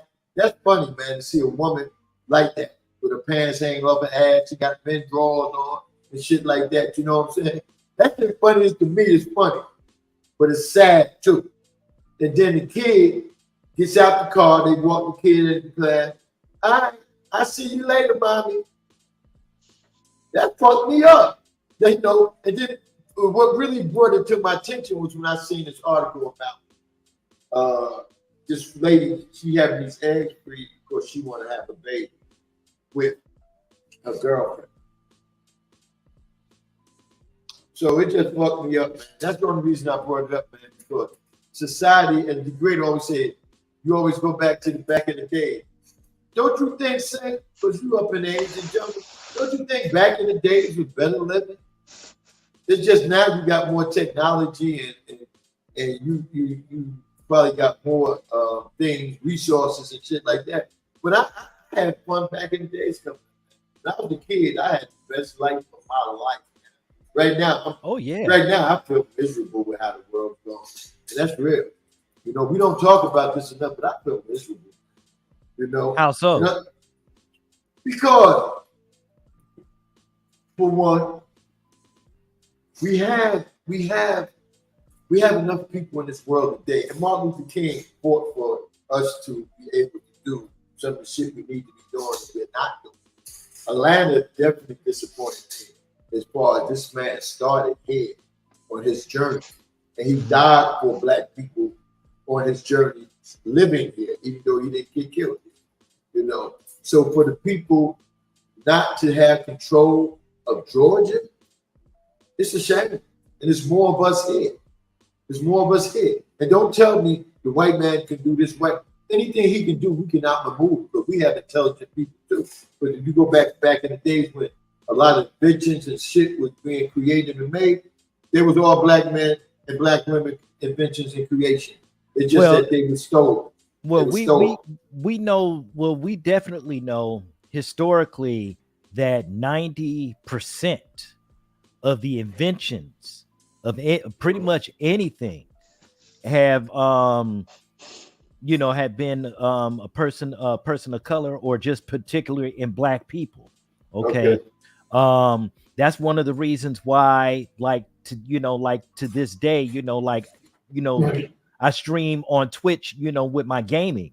And it's like when I found out that it was a black engineer that created the first video game console that actually engineered the Atari 2600 was black. Right. His name was Gerald Lawson. Right. When I found out about that, that really kept me in the limelight to say that this was pretty much a black invention. The father of modern video games is black. Like, you can't beat that. You can't beat that. Right. A lot of the great inventions and so forth. The first security system was, the first security system by camera, was invented by a black woman. Right. I mean, that's deep though. That's deep though. That's definitely deep, man. Yeah. Jungle, what you got to say, man? Regarding what Saint just said about all the people that may have invention that was black and shit like that. I think it's a little bit higher than 90%, to be honest with you. I saw the other day this guy was talking about how he had created something. It was like on Sunday morning. He was talking about how he had created something we use every day. It just blew my mind. You know what I'm saying? A lot of people don't know about Benjamin Banneker. You know what I'm saying? Creating the watch time, the time clocks and all that. A lot of people don't know, man. It just blows your mind what all we've done. The almanac also. Right. But see, the media do a job where, you know what I'm saying, conveying to these kids don't, some kids not getting the inspiration. Like, yo, I could do that too. Cause oh boy look like me. You know what I'm saying? But if you turn on BT, TV1, all you see is 48 hours, you know. Somebody like you killing somebody. Somebody like you gangbanging. You know what I'm saying? So I think saying it might be more than 90%. I think it might be more than that. Because a lot of people, like my brother-in-law, he graduated from Tennessee and he got an engineering degree from Tennessee in Knoxville. Company hired him out of school, right? Now this dude, he's brilliant, you know what I'm saying? Company hired him, right? And whatever he create, they will own. They will own the rights to. You know what I'm saying? So even though he's black, if he create a charger where you walk to your house and your phone start charging immediately, like Wi-Fi, you know what I'm saying? You know, a corporation would get that credit. His name will not even be known. So he literally did this. He had a great idea. He had to tell somebody else to do it, you know what I'm saying? Because if he did it, he would not own it. So just imagine how much that's been going on for the past 100 years. I'll tell you this. If black people had never came to the United States, if black people had remained in Africa, I swear on all I behold, we would have Wakanda on some serious shit. I promise you that. Saint, I got news for you. There's evidence proof that we probably was already here. We was already here. You know what I'm saying? That some evidence shows that. I don't want to get deep. I don't want to turn. No, I already know. Look, I already know where. I already know where it is. Already know where it is. Right. So you know. So my whole thing is that, man, we just got to try to do what it is we got to try to do. Right. Point blank. You know, I'm absolutely. But listen, I'm gonna have to shut it down, you guys. But I definitely appreciate it. Ain't no problem. Say anytime, my brother. You know what I'm saying? Yeah. Are you around? You know, we got you. Right? Oh, hey, absolutely, man. Just, you know, I'm here for it. All right, definitely that, man. We have the Saint, man. Y'all check the Saint out on Twitch. Yeah, on Twitch. First, it's twitch.tv/firstgenxers. Right, definitely. That's the only platform you're on, right? No, we're on YouTube as well. Okay. Say you say you be on Twitch. What game you be playing on? You play one particular game or you play a whole bunch? We play a whole bunch. We're a variety streamer, and then you know we're now doing NDT Deuce, and we have a sports stream called the Classroom, and then we have a one about pop culture. So we do that on Sundays. You know what I'm saying? You say gaming. What game? Oh, gaming. Oh man, we play all the stuff. Man, I might be streaming sometime today. So, you know, you never know. I seen, man, it's a little challenge going on. I seen on TikTok, right? Where these girlfriends going deleting they created players on 2K. You know what I'm saying? And these dudes they losing it because that's how they pay their bills. You could how you get paid money to play 2K? Because how that work? Because you either get into competitions like and you sign up for tournaments, but you know you make good money from it, and a lot of people don't realize that gaming makes money. I have a little bit of that evidence, and you know, a lot of people, you know, a lot of our people, especially the older ones that, you know, that grew up in this technology and so forth, we're taking advantage of it. So hell yeah, listen, I'm all for it. When the new college game comes out in July, I'm gonna be there for that. You know, NBA, I'll be there for that. You know, I get into the competitions. I get into the fighting games of competitions. I love it, man. And like I said, I'm right there for it. Do you play chess? Yes, I do. Oh, you play chess? Absolutely. Oh man, shoot, man! Don't tell me you play chess. Listen. I will come see you because, like, bro, it's this one guy named GM Canty, and he does his fitness shit on Twitch, but he plays chess, and he plays like 5 or 6 people at a time, and he be knocking motherfuckers out, like boom, boom, boom, boom, boom. That's done. Boom, boom, boom, boom. I mean, he be eliminating motherfuckers 5 or 6 moves at a time. 5 or 6 moves at a time. And his name is GM is Canty, and he is also a streamer on Twitch. Oh, okay. And he's a brother, and it's like, and he be wowing people. He wows people. Wow. That's big then, man. Shit. Yeah. Big up to you, Saint. Keep doing your thing, baby. Thank you, sir. Yeah, definitely that. All right, I'm out, man. All right, Saint. Hey, Saint, look me up on Chess Cube, man. I'm JJ Facts with 2 S's, man. Okay. You know what I'm saying? Look me up, man. I play chess almost every day. Okay. You know I'll do that. And you had to sign an NDA. You had to sign an NDA. Okay, you know, if you beat me, keep it to yourself. On the end. Okay, I think I got your number. You know what I'm saying? I'll send you an invite. Okay. All right, peace. Yeah, man. So what's going on with you, John? Hey man, I'm waiting for Truck D. Truck D came in the comments woofing, you know, like the great, those New York MFers always trying to gang up on somebody. I'm here now. Well, what happened to him? His Wi-Fi went out, or Burger King kicked him out. You know what I'm saying? He can't use their Wi-Fi. Where you at, Truck D? Yeah, where you at, Truck D? Oh, wait, that's another thing. Oh, Tennessee ad. Bring your ass on up in here, guys. Where you at, Truck D? You know, talking about calling New York's out. Yeah, Chief, man. I was floored last night.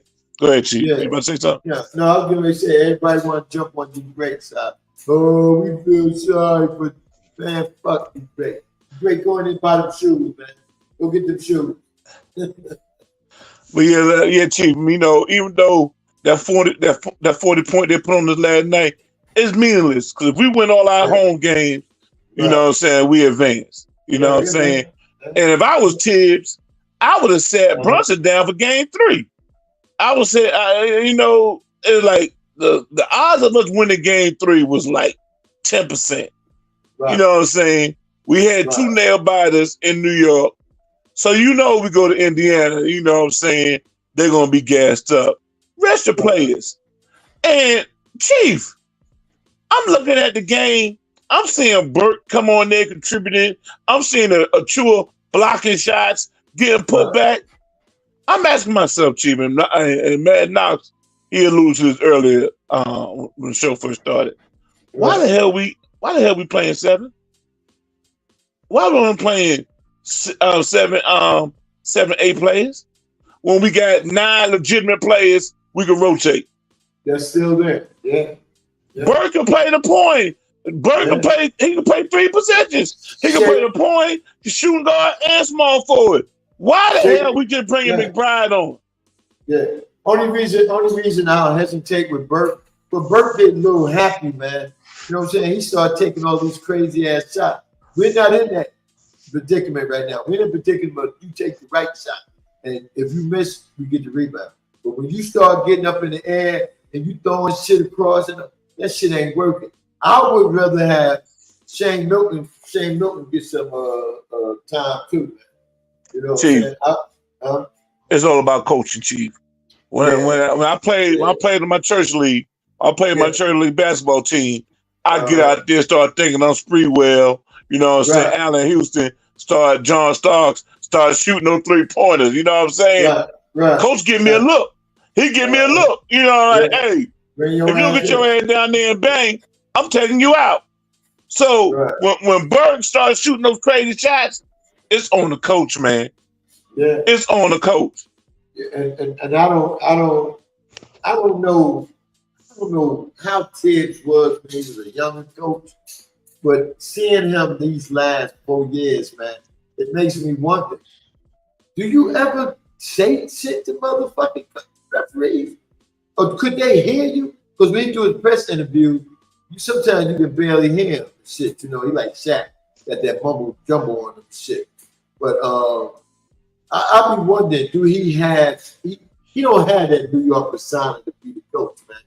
I wouldn't mind if you pick up Jay Wright after the season. At least Jay Wright would be familiar with the players, especially the younger players. I'm glad you mentioned Shaq, G. I'm glad you mentioned him. Yeah. You hear the beef going on with Shaq and Shannon Sharp? Oh, what happened? Oh, you ain't heard that? No. Oh, man. Okay. Shaq released a diss track this weekend.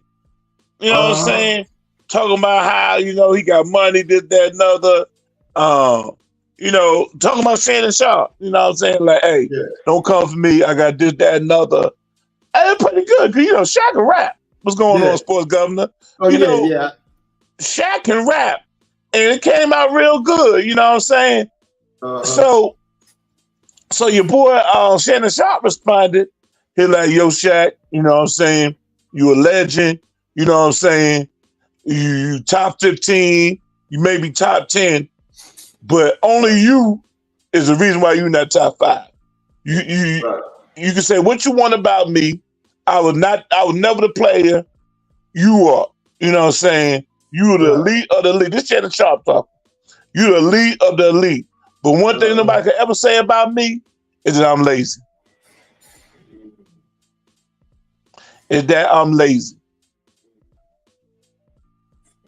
And that dropped the mic right there because that's true. Shaq, he top 15, top 10, but doing well. Kobe got on Shaq. Shaq ain't do it. He wasn't. Shaq right now ranked behind Ewing. And that's my opinion now. I got Will, I got Kareem, I got Ewing. You know what I'm saying? Right. Because of Shaq being lazy is not why he's not in the top 3. Well, you got to put Bill Russell ahead of Shaq. I know.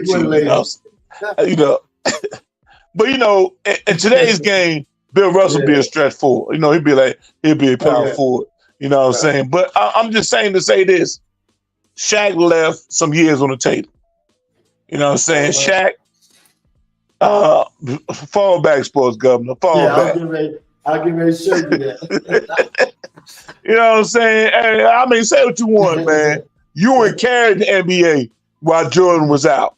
You know what I'm saying? Ewing carried the NBA while Jordan tried to hit that curveball. But that's another matter. You know what I'm saying? Yeah. But, Chief, he said, Shannon Sharp said, nobody could ever say I was lazy. And Shaq got an answer to that. Yeah. Shaq got an answer to that, man. He a Hall of Famer. He a legend. You know what I'm saying? Right. He got his number retired in 2 franchises in Orlando and the Lakers. But Shaq. What made Shaq do this, though? What made him? I don't know the origin of it. But I think, how Shannon Sharp, him and Ocho be going at it. And I think the term lazy came up. And I think, now this is me, and hey, don't quote me, you know what I'm saying? I'm just going on a little bit of knowledge I got. That's like 5%. Somehow the word lazy came up. And Shannon Sharp mentioned Shaq. That's how the beef started. That's how the beef started. You know what I'm saying? But it's true. Shaq, you left some years on that. You know what I'm saying? Yeah. And I like what Gov just said, John, not to cut you off. He said, but Shaq is moody, always in his feelings. And he's right about that. Man. You cannot say you have an argument with everybody on the panel. Yeah, hey, Charles Barkley know how to get the Shaq. All Charles Barkley got to do when Shaq say, Charles, you don't got no ring, And Charles Barkley said, "Hey, if I played with Kobe and Wayne Wade, I have 5 rings too." Oh man, that's how you get the Shaq right there, G. You know what I'm saying? That's how you get. That's how you get the mock. You know what I'm saying? You bet your last time mock made it to the Super Bowl. You know that's how you get to him. He'll leave. Y'all can hear me? Yeah, we can hear you now. Okay. The backstory on that Shaq thing, he was mad that the Joker got the third MVP. He thought SAG supposed to get it. He actually went on Inside the NBA and told Joker that, yo, I mess with you or whatever, but I feel like SAG supposed to, or SGA supposed to got that MVP. So he been on record saying he didn't work hard in practice. Phil Jackson even put it in his book. Kobe went on record and said Shaq was a lazy mofo, you know what I mean, for not exercising, eating right, or whatever. So Shannon went on with him and Ocho and expressed that. You feel what I'm saying? So one thing Shannon was saying, like, at the end of the day, okay, you might be dominant, but ain't nobody mentioning you as the GOAT. You feel what I'm saying? Right. Ain't nobody putting you in the GOAT topic because of your lack of work ethic. You know what I mean? Like, yeah, you might be well known and everything else, but the hate on Joker, who had 3, you only have 1 league MVP. You know what I mean? But you have 3 finals MVP, but that's finals. League MVP and finals are 2 different things. So now the worth ethics and stuff come in there. Shannon Sharp was like, listen, I just went on what God gave me for my talent, which was, you know what I mean, whatever yards and whatever he said, you know what I mean? He even admit that, yo, Kelsey is a better tight end than him and all that stuff. But he was like, at the end of the day, the talent that God gave me, he gave me 3 Super Bowl rings and a gold jacket. Right. You feel what I'm saying? So now Shaq went on his Twitter, I think it was Twitter or Instagram, replied to Shannon about, you know what I mean, like, how don't come at him talking about work ethics and stuff. He was like, yo, I'm even if I'm not working hard, I'm making more money than you and all this stuff. You know what I mean? Right. He was pretty good. He's rapping pretty good.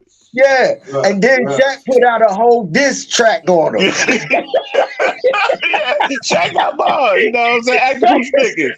Shaq got bars. I don't know if Shaq put out a whole diss track on him for real. So I was like, God damn. How do it go? Bro, you gotta listen. I forgot. And this time we come on air, we'll have it for you, man. Here's an assignment for you, crown holder. Here's an assignment for you, crown holder. Rank the NBA player with the best rap vocals. Is it Dame? Is it Shaq? Who's in that rap league? You know what I'm saying? For NBA players. You know what I'm saying? You gotta give it. I mean, Shaq is definitely the elite because the dude went platinum. He put out an album and went platinum. He got a track with Biggie Smalls, Redman. Fool Snickers. He was in that realm of the 90s rapping when rap was hot. So you gotta give it to Shaq. Right. Now, I mean, not saying Dame don't got bars. Dame got bars. But Shaq does this. Like Kobe put out an album, that shit ain't even hit the backboard. You know what I mean? Like, rest in peace to Kobe. You know what I mean? But God damn, it's like, you know, that shit was crazy. But Shaq actually went platinum with his album. You know what I mean?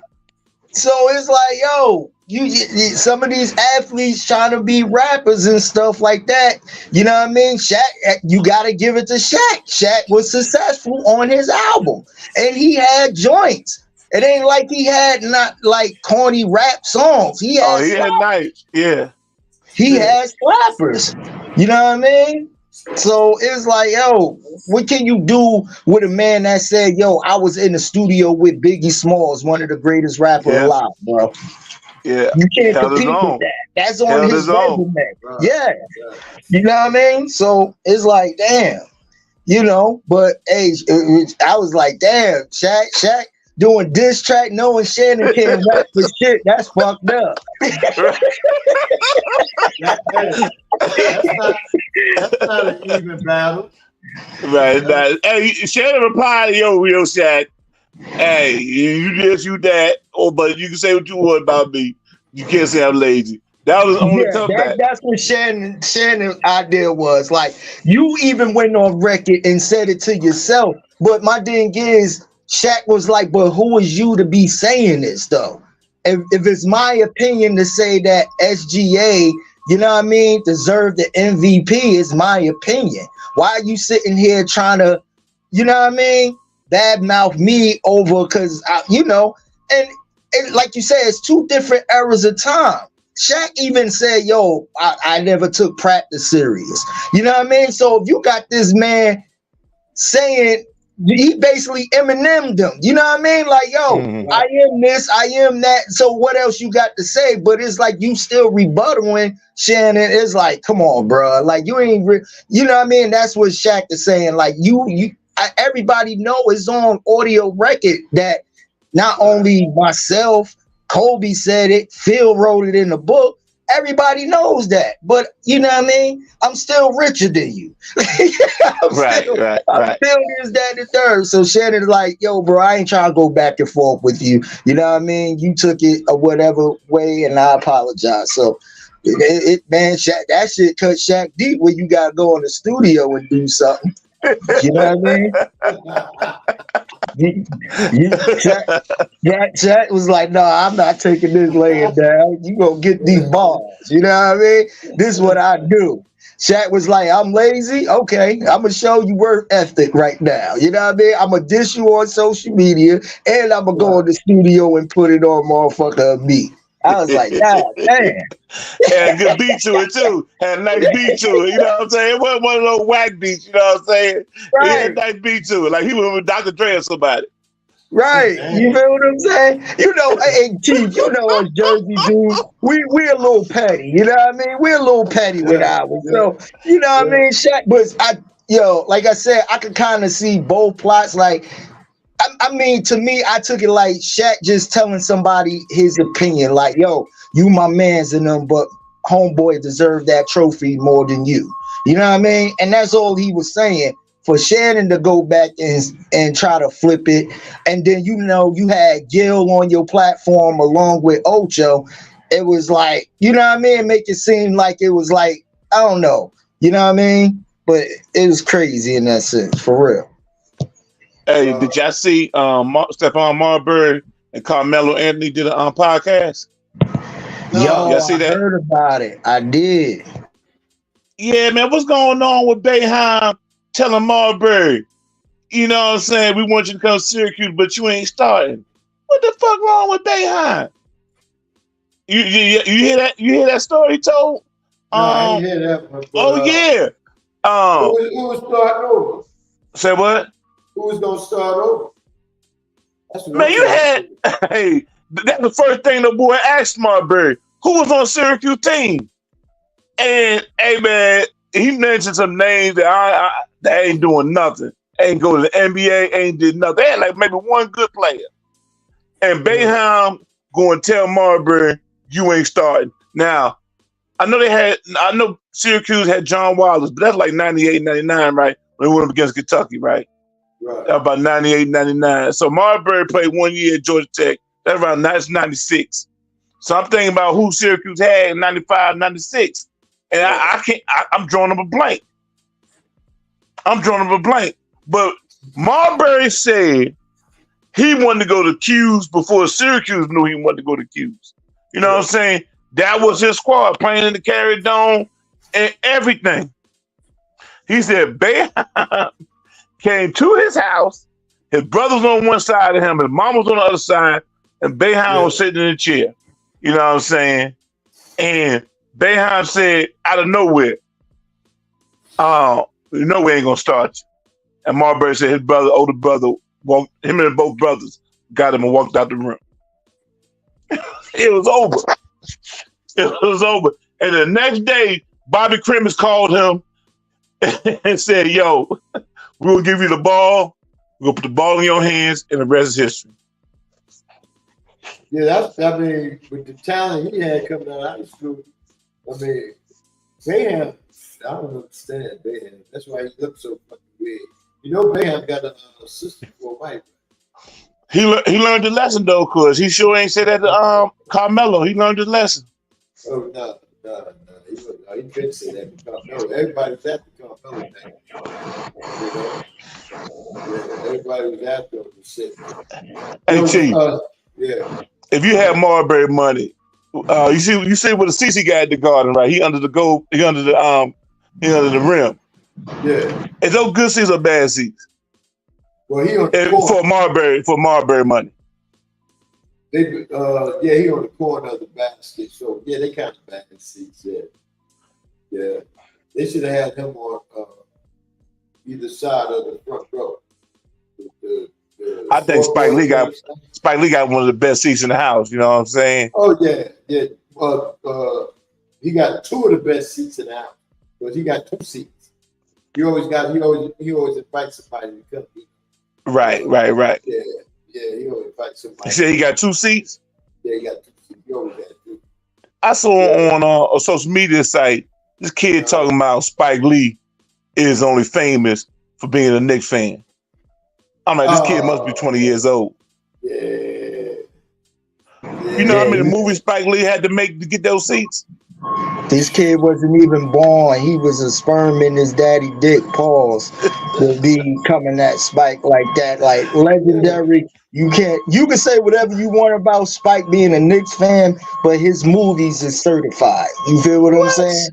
You can't take away that man for his movies, other than the Chirac joint, which was kind of whack to me. I didn't see that. You know what I mean? You know, he had Nick Cannon in that shit. You know it was whack, but it was like it was like whatever. You know what I mean? But you know what I mean? The Spike, Do the Right Things, Malcolm X, Mo Better Blues. Yeah. You know what I mean? Jungle Fevers. Like, come on. Speaking on that, him and Denzel got a movie coming out now, so they're working on it. I don't know if it's finished yet. Denzel and Spike Lee joint.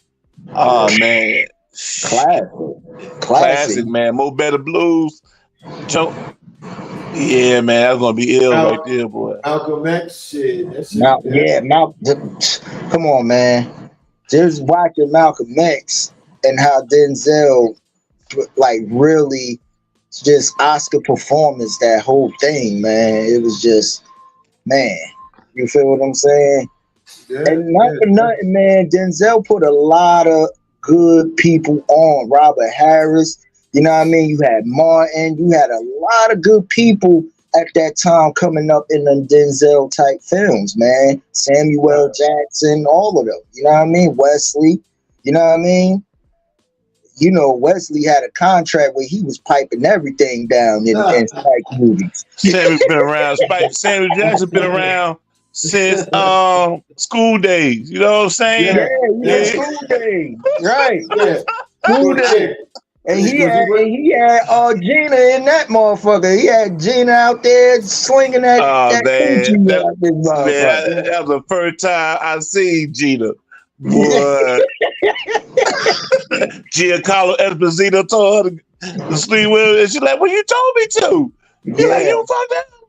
Larry Fishburne was in that and everything, man. So, you know, Spike worked with the best of them, man. The best of them, man. Yeah, because they all went to Morehouse. That's why. They all went to Morehouse. Spike Lee said he paid to make She's Gotta Have It. He said he paid it took like $750,000, maybe $500,000. You know how much money She's Gotta Have It made? $22 million. Good profit, boy. Good profit. Good profit. Yeah, Spike made some money this time. He's still trying to make that money, man. Because he said after this Denzel movie, he got another movie. Well, shit, Spike got to pay for these seats somehow. Goddamn it, shit. You know what I mean? Man, Spike got money. You know how much money those Jordan commercials? You know how money made up those Jordan commercials? Mars Blackman. Yeah, he met a Hey, lot. he even got that new one, that Capital One with Samuel and Chuck and all them, right? Yeah. Yeah, they've been doing those commercials for at least what, about 10 years now, Justin? They've been doing that Capital Yeah, One shit. about 10 years, man. Yeah, so he got money, man. It ain't no money ain't the thing with Spike. Spike want another championship like we do. I want money and championship. You know, but if it comes down to just one, I want the money. Yeah, I feel you. I tell you what, Knicks win the chip. You know what that's gonna do to the capital of New York, boy. That you think we get tourists now, man? Imagine that parade in that motherfucker. They're gonna have to shut down. They're gonna have to shut down Midtown, man. You know what I'm saying? Midtown, the Port Authority, they're gonna shut all that down. Yeah, from 34th Street to 42nd Street, all that gotta just drop that, shut down. That's what they did when the Yankees won their last chip with A-Rod and them. They shut that bitch down. They had Jay-Z on the float. Jay-Z just came out with that New York song with Alicia Keys and shit too. Man, it was motherfucking lit over there in NY, baby. Yeah. For real. I know one thing though, man. We got at least see 9 players. We got at least see 8, 9 tomorrow. You know what I'm saying? I think Burke is serviceable. You know what I'm saying? Bring him in. You know what I'm saying? But Hart shouldn't play 48 minutes. You know what I'm saying? Hart shouldn't play 48 minutes, man. We need to see a good rotation. Keep everybody fresh, man. Yeah. Definitely that, man. Definitely. I'm not even mad at Hart playing the 48 minutes. I'm mad at his badass shooting, bro. It's like, God damn, bro. It's like you come on, man. You better than that, Hart. You make better decisions than what you doing, man. And he got the speed, he got the quick first step, but it's like, bro, you just sloppy at going to the rim. Why? Do that little, hey, stop and pop on them motherfuckers. No Diddy, you know what I mean? But hey, man, get your bearings together and just shoot, bro. Shoot, put an arch in your shot. That's how I look at it. Like my coach told me, like my church league coach told me, you know what I'm saying? When your shot, first thing to go on your jump shot is your legs. You know what I'm saying? You can't shoot if you don't got no legs. You know what I'm saying? That's true. Laying down. You know, when your legs start hurting, you can't get the rhythm and whatnot, get to your spot. If your legs ain't 100%, you need to keep these players fresh, man. So by the fourth quarter, we can make shots. We can shoot free throws. And put these motherfuckers on curfew and stop fucking with these hoes out here. No disrespect. You know what I mean? DiVicino, he banging every sister he can. You know what I'm saying? DiVicino, he the Andy Mason of this Knicks squad. You know what I'm saying? He banging every black chick he can find. You tell a white boy get black girl, you know what I'm saying? He got by his haircut. You know what I'm saying? DiVicino banging those sisters. Yo, for real. Up here like motherfucking Tommy from Power and shit, banging all our sisters and shit. He digging them down, man. He digging them down, boy. Hey, I hope you don't get Lala. But you know, Lala need another contract. They said, Lala, the only part we got left, you got to get that pussy. Oh, okay. I know you heard about this one, Crown Holder. You know what I'm saying? If not, I think you need to look into it. This is a hip hop conversation right here, Crown Holder. Okay. Did you hear about Keisha Cole, who she dating? Some young dude. Yeah. Keisha Cole, 42, dating a 24-year-old rapper. Yeah. And he ain't even. You hear about that, Crown Holder? Yeah. I did, but I don't know who the rapper is. Like name Honcho. His name Honcho out of Atlanta. Chief know Honcho. Yeah. But he's on everybody up and coming shit, you know, so he ain't famous and she going backwards. Well, he famous now if he banging Keisha. The kicker is this though, Crown Holder. Yeah. The kicker is this though. Oh, girl just dropped a video saying she was with Honcho last night, clowning Keisha Cole. What? Keisha Cole saying on social media saying, this my dude. Well, some other rapper, I think her name Gloss Up. You know what I'm saying? Her name Gloss Up.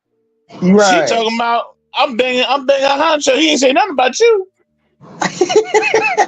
Yeah, look into that, Crown Holder, man. Look into that, man. Keisha Cole, she on Mary J. Blige level. Just like some hood dude saying he knocking Mary J. Blige down. You know, 20. You know, this you and Poe. This you and Poe, Mary J. Blige. Yeah. How about that, Crown? We need to show solidarity. Don't let me take that down. You know, we're being attacked by mocking them, you know what I'm saying? So we need to show solidarity. No, you good. I know it's just hey, look at the chat. I can't figure out how to unblock my mic and camera. Yeah, Chuck, I was on the phone with Chuck D. It's something going on with his browser and his phone. So I'm trying to figure it. I tried to help him, but I think he got to go in his regular settings and give permission. See, a lot of these people in the South, especially Tennessee, man, they got them old flip phones and shit. Hey, Chuck D, call your daddy, Mock. He'll tell you how to do it. You know what I'm saying? Call you little Big D, no Diddy. Call you a little Big D fan. You know what I'm saying? Yeah, your partner in crime. First thing he's gonna tell you, Chuck D, is reset your phone, bro. Reset your phone, clear all your cash out. You know what I'm saying? Reset your phone, bro. You know what I'm saying? Yeah, damn. I think Chuck D smarter than this, Crown Holder. Chief, he's smarter than this. He just don't want to smoke. He thought when he was in the chat room running his mouth, he thought the Great was gonna be on there with him. But you know what I'm saying? When the Great left, all his motivation left.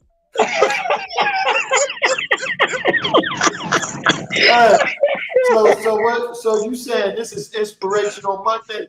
Yeah. All his inspiration left when the Great left. Yeah, like, you want some of this too, old man? No, I do not want none of this. My pop tripping. The truck be talking about my pop tripping. You know?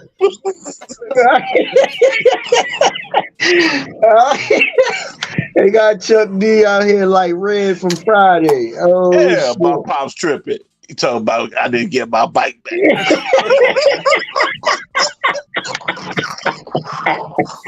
Oh, shit. Hey, I ain't gonna take my chain off. I'm just gonna hide it.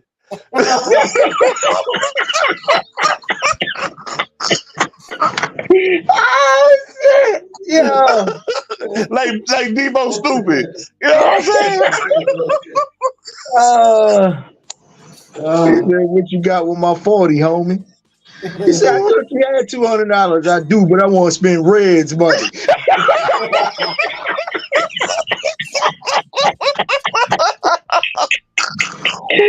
Oh shit! Oh man! Oh man! Red just got knocked the fuck out. Yeah, knocked the fuck out. You know what I'm saying? Oh man! That's my bike, pump. You want some to the Great? You want some to the Great? No. Oh man! He said there will be another day. Laugh now, suckers. Chuck D did all that gassing up in the chat, man. You know what I'm saying? He did all that gassing up. You know what I'm saying? And ran out of gas. So. Oh man! You know what I'm saying? The Great driving the car, Chuck D riding shotgun, rolling down but he can't get his window down. You know what I'm saying? How the hell you gonna do a drive-by on that Chuck D? You can't even get your window down. Oh man! That should be like the shot where they went to go take out old boy and neither one of them motherfuckers knew how to shoot. Right. That shit was funny, yo. I think Chuck D, you the bust of the day, Chuck D. You the bust of the day. That is crazy. No, I think Chuck, just go in your main settings on your phone, brother. You probably gotta give permission to the actual app and stuff, or the browser and stuff. Yeah. That's what it is. He probably got a lot of things blocked in his home old phone setup. Yeah, to everybody in the background, this is a recap entertainment show on a Monday by the #1 Chief Rock of Jerseyvern. But when we say recap, we recap everything. I got little news down here. I got entertainment. We do a lot of sports. You know what I'm saying? But you know, we try to mix it up and have a little comedy. I wish we could get the phone lines working. I like to prank a motherfucker with me, Jungle, and Knox on this motherfucker. Call one of these hoes up and prank that ass and shit. You know what I'm saying? She said, "Oh, I hear 3 different voices." Well, you know, that's just my talent, baby. I switch up. Hey, Chief, you probably could go the old school way. Just call a number, put it on speaker, and put your phone to the microphone. You could probably go old school until you figure out the settings on your mix. Well, I'm gonna test it out. I'm gonna test it out, man. Because see, I see you got people like Chuck D can't come in when you tell them to come in. So, I figured you give them a phone line, they know how to dial some numbers and shit. You know?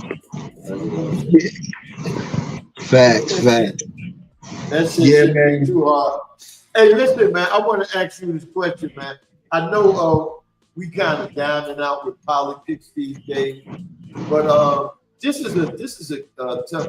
I mean, this is really a question that you'll be like, you know, who really gives a fuck, or I don't know, or whatever. But I look at it as being seriously, right? Okay, you got Joe Biden, right? You got him going against what Trump wants. Trump wants the borders to be closed down. He don't want no more Mexicans here. Biden wants the Mexicans here because Mexicans is doing all the fucking work here. You know what I'm saying? Mm-hmm. And then he got Latinos behind him like Eva Longoria, a couple other entertainers that are on his side. And so Biden may get all the Latino votes, man. Because you know how they feel about Trump, man. I seen some Mexicans in the truck the other day, and I said, well, hold on. I said, America is great again, Trump. Them motherfuckers almost crashed into me. They went crazy and shit when they heard Trump. So I'm like, damn, if Trump that fucked up with the Mexicans and Biden may get them votes, but me, myself, man, I don't even know who to vote for, man. I know I'm a vote because I always have, but I really don't know who to vote for. I would never vote for Trump. I don't see Kennedy making a big push. And Biden really doing what he needs to do. What you feel about that, Jungle? You big politics, man. Well, a lot of people don't know this, but I was down Laredo, Texas, right there on the border of Mexico and the United States. Right. I went down there by the border. You know what I'm saying? The border, they built the border between the neighborhood. You know what I'm saying? This little neighborhood. They put the border in the street. You know what I'm saying?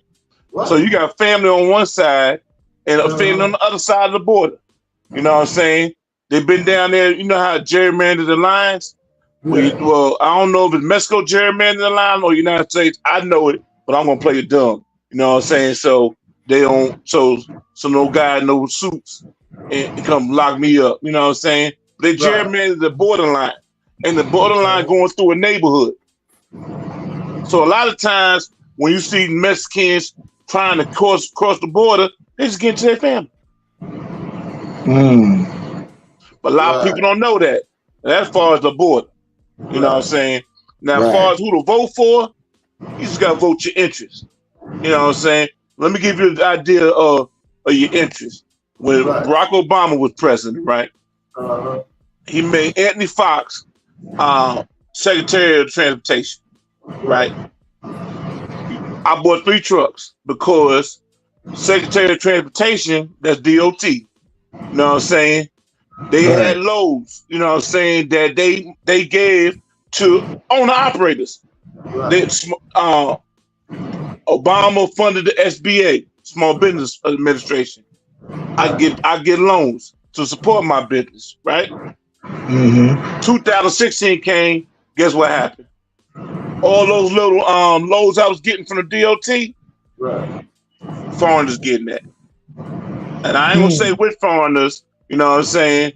But it's a certain type of foreigners got all those loads. I'm talking about loads that pay you $1,000 to go 10 miles. You know what I'm saying? Oh man, you talking about? So you must be talking about them tequila farms. Yeah, well, the water loads. You know what I'm saying? Like the water loads, pick up, say, for example, in McBeach, South Carolina, and they're going to Monroe, North Carolina. That's 40 miles, paying $1,000. You know what I'm saying? You ain't paying for diesel. You ain't get no wear and tear on your trucks. You know what I'm saying? We had access to those loads. But when you got new Secretary of Transportation come in, he giving those loads to his people. You know what I'm saying? So when I say who to vote for, you gotta vote your interest. Yeah. You gotta look at what president and his people, who's he gonna appoint in these cabinets? And there's gonna be a trickle down effect. You know what I'm saying? I agree. So I ain't telling people to vote. I'm saying vote your interests. That's real. And hey, brother, you said it all right there, because that's what I was gonna say. You know what I mean? Like at the end of the day, you gotta vote of who you feel as though best for office. You know what I mean? Like my grandmother say, sometimes it's better to play with the devil you know than the devil you don't. You feel what I'm saying?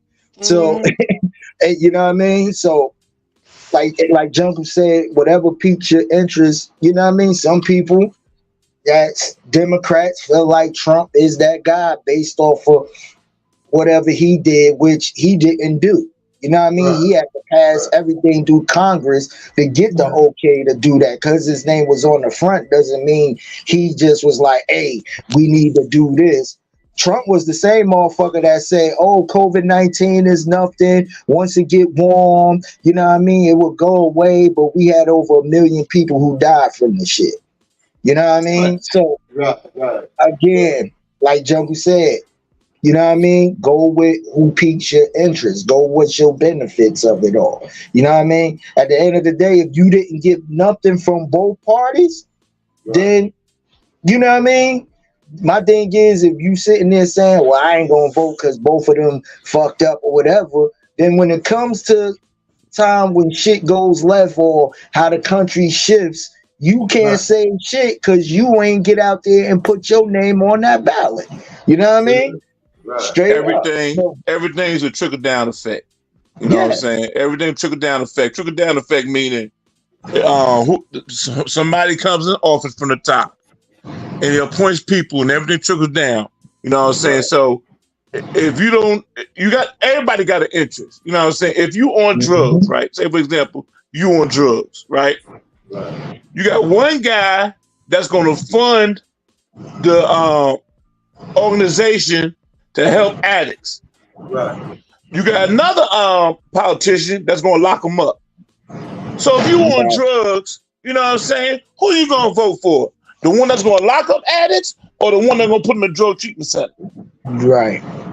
It makes sense, don't it? You know what I'm saying? Oh, and here's another example. If you work for, say you work for Ford, GM or whatever, and you part of the auto workers union, right? You got one guy who's going to support the auto workers union, right? And then you got another guy who's going to work with the plants that don't have unions. So who you going to vote for? Right. What's up, T-Man? T-Man say he voting for the lesser evil. Like I said, man, do your homework. You know what I'm saying? Do your homework, man. If you got a court date, you're not gonna go on. If you got a court date coming up, right? First thing you're gonna do, you're gonna want somebody that can represent you in front of that judge, right? You're gonna do your homework, right? You're gonna put your best represent your money goodbye up in there, right? Yeah. Do your homework. You know what I'm saying? Do your homework. If you want a steak, You gonna get on your phone and see who got a special on stage, ain't you? You know what I'm saying? When you go to the drive-thru, what's the first thing you do? You look on the menu to see the prices, right? Yeah, that's real. Do the same thing with your belly to politics. Do your homework. So do the same thing to your belly, huh? Yeah, you know what I'm saying? Yeah. Hey, I feel you, Jungle. So you only got $5 for a 4 for 4 out this Right, you know what I'm motherfucker. saying? You first thing you gonna do is look at that menu to see if you get the deal. You know what I'm saying? Do your homework. You know what I mean? You Do got your homework, man. You know what I'm saying? Do your homework. Yeah. Everybody got an interest. Everybody got an interest, man. Do. Everybody do. Everybody. And we all know politics and presidents. You know what I mean? We all know at the end of the day, this shit is fucked up. But what Jungle is saying, what is going to benefit you? You know what I mean? What is going to benefit the future? And understand, like we always say, every election is important, but I feel like this one is the most important because this can shift a whole climate of a country, how the government moves, how everything is perceived. We already know how it's perceived, but this gonna really tell a story on how shit goes down in the motherfucking political office realm. So, hey man, do your due diligence, man. If you could go to the liquor store before it closed in 5 minutes, you could go out there and cash your motherfucking name in that motherfucking voting ballot, man. You know what I mean? And the thing about it, these days they got early voting. You know, for like 2 weeks before they close that shit up. But I don't like that early vote shit. I like to go on the day of the motherfucker just to see if we don't have people out there. You can tell if it's gonna be a good election or not. If you get there and it's a certain time and it ain't no crowd of motherfuckers out there, if you just walk through that bitch like you're gonna get some donuts. Shit. That shit is crazy, man, when you don't have that support, man. I remember when Obama was running those 2 times, man, and shit, we had people out there, bro. You know what I'm saying? Because I waited in line both times. An early voting line and a regular line. Yeah. Hey, what's the number one thing hurting y'all pockets right now? Food, right? Food prices going up, right? And we paying like almost $5 for a loaf of bread, right? Right. Well, guess where majority of the globe, this is the world, get their wheat from? Guess where they get it from? Wheat, wheat, corn. Yeah. That's where that coming from. You know what I'm saying? A lot of people don't know this, but 60% of your wheat, your corn, your soybeans, whatever, guess where they come from, everybody? Where? Ukraine. Ukraine. Now just imagine. Now if 60% of us getting our stuff from Ukraine, right? Get our food from Ukraine, right? Yeah. If Russia take Ukraine off the market, what's going to happen? Everybody's in the movie trading places. You know what I'm saying? Yeah. Everybody's in the movie. If you stop a source, right? Guess what? There's going to be a scarcity. So everything will go up because there's scarcity. You know what I'm saying? But if there's abundance, let me break it down like trading places. Eddie Murphy, Dan Aykroyd, you know what I'm saying? And the Duke boys. They went to corner the farm report, right? And the farm report originally said that it's going to be a scarcity of oranges, right? So the Duke boys went to corner the market, buy all the oranges, right? But in reality, it was an abundance of oranges. You know what I'm saying? That's why they put the guy in the gorilla, the tank with the gorilla, because they changed the farm, gave them a false farm report. So the Duke boys think there's going to be a scarcity of oranges. They went and bought all the oranges when it was the other way around. So they end up having all these oranges, but oranges so plentiful they couldn't sell them. So they had to sell them for $1. Right now, we can't get our food stuff from Ukraine, right? That's why the price is going up because Ukraine's in war with Russia, right? So if you cared about your dollars going up and down, you're gonna care whether Ukraine stays where it was or going to Russia's hands, right? So you gotta vote your interest. You gotta vote your interest. You got one politician. You got one politician that want to support Ukraine, right? And you got another politician who don't give a fuck about Ukraine. You know what I'm saying? Now, I heard people say, you know what I'm saying, and what about domestically, blah, blah, blah. You know what I'm saying? That we do need to take care of our own. You know what I'm saying? We do need to take care of our own. But like I said, there's a reason why prices are going up because the scarcity with Ukraine not being in play. So it might matter to some, it might not matter to others. But what I'm telling everybody who's listening is vote your interest. You know what I'm saying? Yeah. Where can you get in it? Where can you fit in? How can I be down? You know what I'm saying? Yeah. Remember the whole song? Damn, son, how can I be down? You know what I'm saying? That's how I got to be in politics. How can I be down? Yeah, because they're going to tell you ain't really down if you don't go out there and vote. So, yeah, I'm going to vote, man. Just, I'm glad you said what you said, because now it really makes you think about it. But I want to know what's going to happen with Kennedy. You know, that's all I want to know. What's going to happen with him? Is he going to be on the ballot or what? Well, last time I heard they found a worm in his brain. You know what I'm saying? They found a worm in his brain, but you gotta look at it. Okay, you gotta look at it. Will Kennedy help? Will Kennedy help your situation? Who you gonna vote for? Or would it hurt?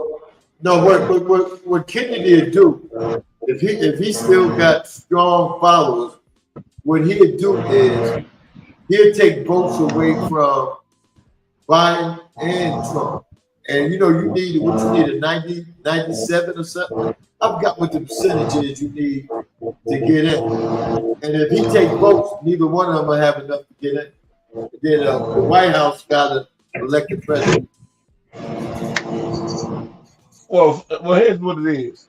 You know how you watch an election on CNN, MSNBC, Fox, whatever, and you know automatically you got red states and you got blue states. You know what I'm saying? Like Montana's a red state. South Dakota, North Dakota, that's red states because they only got a handful of people in it and they don't have no blacks, right? Black people, what they most likely do, they vote Democrat, right? So you look at the places that's gonna vote Democrat, okay? Massachusetts, New York, those blue states. You know what I'm saying? Kennedy come in, he gonna split the black vote. Because of the Kennedy name.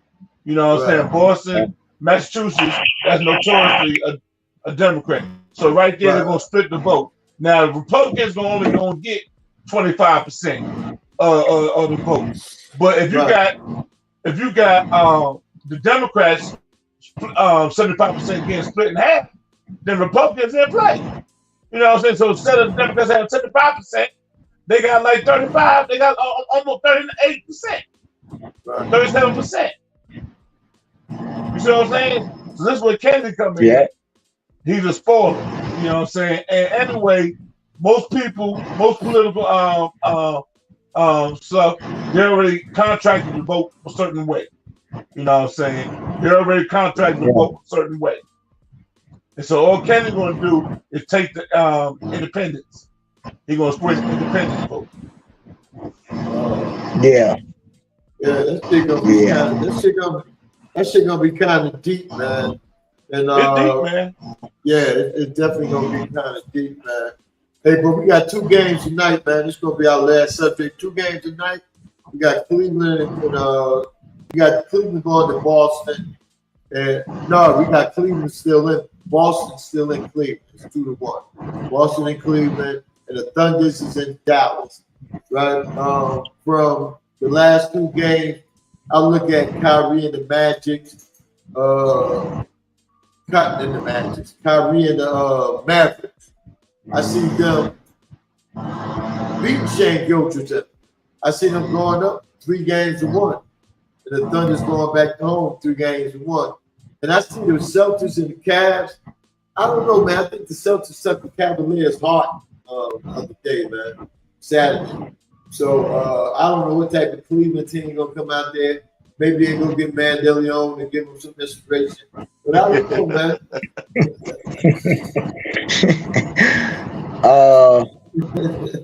Go ahead, Jungle. What's your take? I mean, hey, Cleveland got to be sick, man. You up 1-1. You go to your home arena and you get beat like that.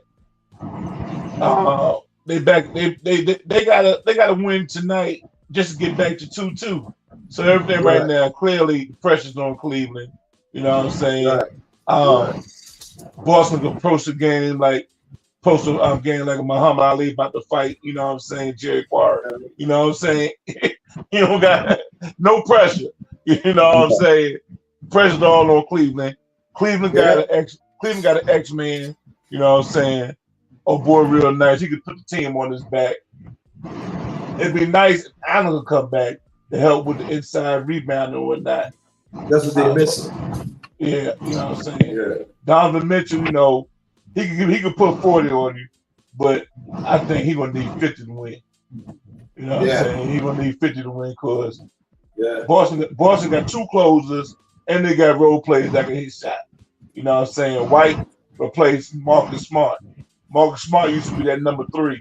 You know what I'm saying? Now your boy White, he done filled in that number 3 role, and he could shoot. So Boston a tough team to beat, and Donovan's gonna need to get 50. He's gonna have to get 50 tonight for them to even have a chance. Right, that's my opinion. What you got, Don? Boston gonna steal the hearts of Cavaliers. They just got too many weapons, man. Like you said, Donovan Mitchell, he gonna give you what he got. You know what I mean? But if them others and role players don't step up and help him, man, you know what I mean? It's gonna fall to the wayside, man. You know what I mean? Boston, they just got too many weapons that anybody can step up. You know what I mean? Even they bench players, you know what I mean, can have a great night. So I got Boston winning this game tonight. As far as Dallas, I think Oklahoma gonna come out with the sense of do or die too. You feel what I'm saying? They gonna come out. Kyrie gotta have a good story night tonight for them that just, you know what I mean? I mean, they got Washington Jr. and all them guys who's putting up decent numbers, but Kyrie gotta add to the equation. You feel what I'm saying? Like, he been doing this thing, but it ain't the explosive Kyrie we seen during the season, shall I say. You know what I mean? Mm-hmm. So Kyrie gotta give that 30 with 10 assists tonight. You know what I mean? Type Kyrie. You know Luka gonna put up his numbers, but see, Luka, he running on that will too. You know what I mean? Yeah. So Luka is like, really, he can fight and do what he fight and do it and putting up numbers, which is great. But I think OKC probably would still win tonight too. You know what I mean? Yeah, they just may do that. But you know what Kyrie's problem is? The first half, Kyrie don't shoot the first half. He be more dishing the ball out or playing defense, you know what I'm saying? And it takes him into the second half when they're down and they need him. And Luka ain't doing shit. Kyrie just start pumping it. Kyrie may go on a goddamn 10-0 run on his own. You know what I'm saying? But see, now the key, and not trying to cut you off, Chief, the key of them is going to be Tim Hardaway Jr. and all of them. You know what I mean? That's going to be the key. Because if Tim Hardaway Jr. could come out and give you 15 or 16, you know what I mean? And help with some of the scoring, they will be all right. I think Dallas could pull this one off. But I think overall, if we look at the overall of playoffs, the bench players got to be the deciding factor. They change the climate of the games, putting up and helping scoring. Right. You feel what I'm saying? And that goes for us. That goes for the Boston series. That goes for the Dallas series. You know what I mean? That even goes for the Timberwolves in them series. Them bench players have to come off and score. As far as New York, I mean, we could probably get some fucking points if Tibbs ever put these motherfuckers in. But you know what I mean? My whole thing is like, yo, the bench players is really the game and shit factors in these playoffs for real. Right. Okay, that sums it up good enough. So we'll be watching the games tonight. Hey man, I thought they were gonna set that lottery draft up for the Hawks yesterday. Not the Hawks, but the San Antonio Spurs, because they got that rookie last year that was outstanding this year in the NBA, and all he needs is a point guard and another player. They gonna get him too with that 4th pick. They gonna get him too. They got 2 picks in the first round, man. How the hell that shit happened? Well, they got this French dude that the Spurs got their eye on, and Washington not going to take him. Atlanta not going to take him. Houston may or may not take him. So they're going to get that little 6'8", 6'9" swing dude. Right. But the key is, Chief, how the hell the Hawks were only 3% chance, you know what I'm saying, get it. And Detroit get that number 1 pick. And Detroit with the worst record in basketball gets what, in the 2nd level? And they pick a 5th. Make it make sense. Yeah, I can't. But I saw somebody say this is what Atlanta does. They wait till a year, the draft is real weak. You know what I'm saying? And they get the number 1 pick. But this is how weak the draft is, Chief. I see some good players in it, but I don't see no Hall of Fame type players. Reed Shepherd might go number 2. I want you to Google Reed Shepherd. You know what I'm saying? Reed Shepherd is McConnell on Indiana. You know what I'm saying? Reed Shepherd gonna be McConnell, who played with Indiana Pacers. Scrappy, you know what I'm saying? Mascot type player. He might go number 2. If he do, who's at number 2, I don't know what they think of them. You know? Raise your hand in the chat. You ever heard of Reed Shepherd? You know, so raise your hand in the chat. That's a white boy went to Kentucky, right? White boy went to Kentucky. Yeah. I seen him, but he ain't all that. I seen him play. He be a nice player, come off the bench on a good team. You know what I'm saying? He might be he at best on a good team. He your 9th man at best. Right. We have 2Q in the chat room. What's going on, lady? 2Q. TC. Happy Mother's Day. Happy belated Mother's Day. Yes. Happy Mother's Day. Yeah. Hope you had a good time. Yeah. But man, it's Let me ask a question. What the fuck is going on with the city of Atlanta, period? They vote 2 motherfucking quarterbacks, and I'm just talking about sports.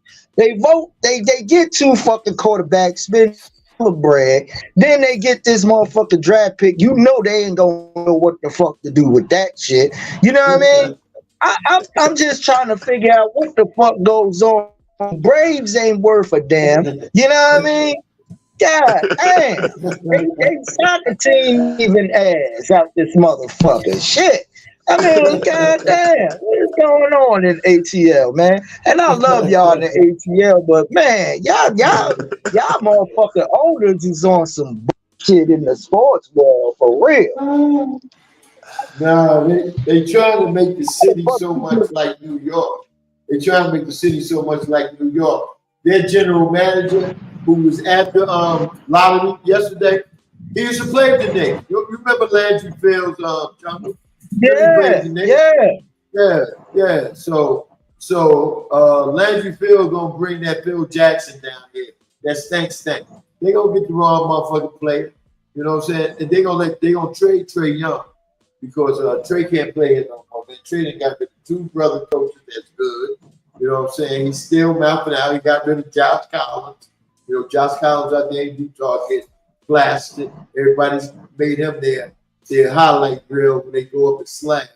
You know what I'm saying? So he get rid of people, man, and he's not really playing. Devontae Murray, he's playing better than Trey. And when Trey was out, he had them bitches winning. That's how they got the play in. And then they come and get the play in. They bring Trey Young back, and he fucks the game up. Now they home and shit, you know. Not saying they would have won the first round, you know, but at least they would have made it out the play in. But yeah, man, the basketball team got 5 owners, just like the football team had 5 general managers. So what city and organization do that shit? Well, you know, Atlanta cursed ever since they tore down Ebenezer Baptist Church. You know what I'm saying? Yeah. They got to account for that. Did you know that crown holder? Yeah.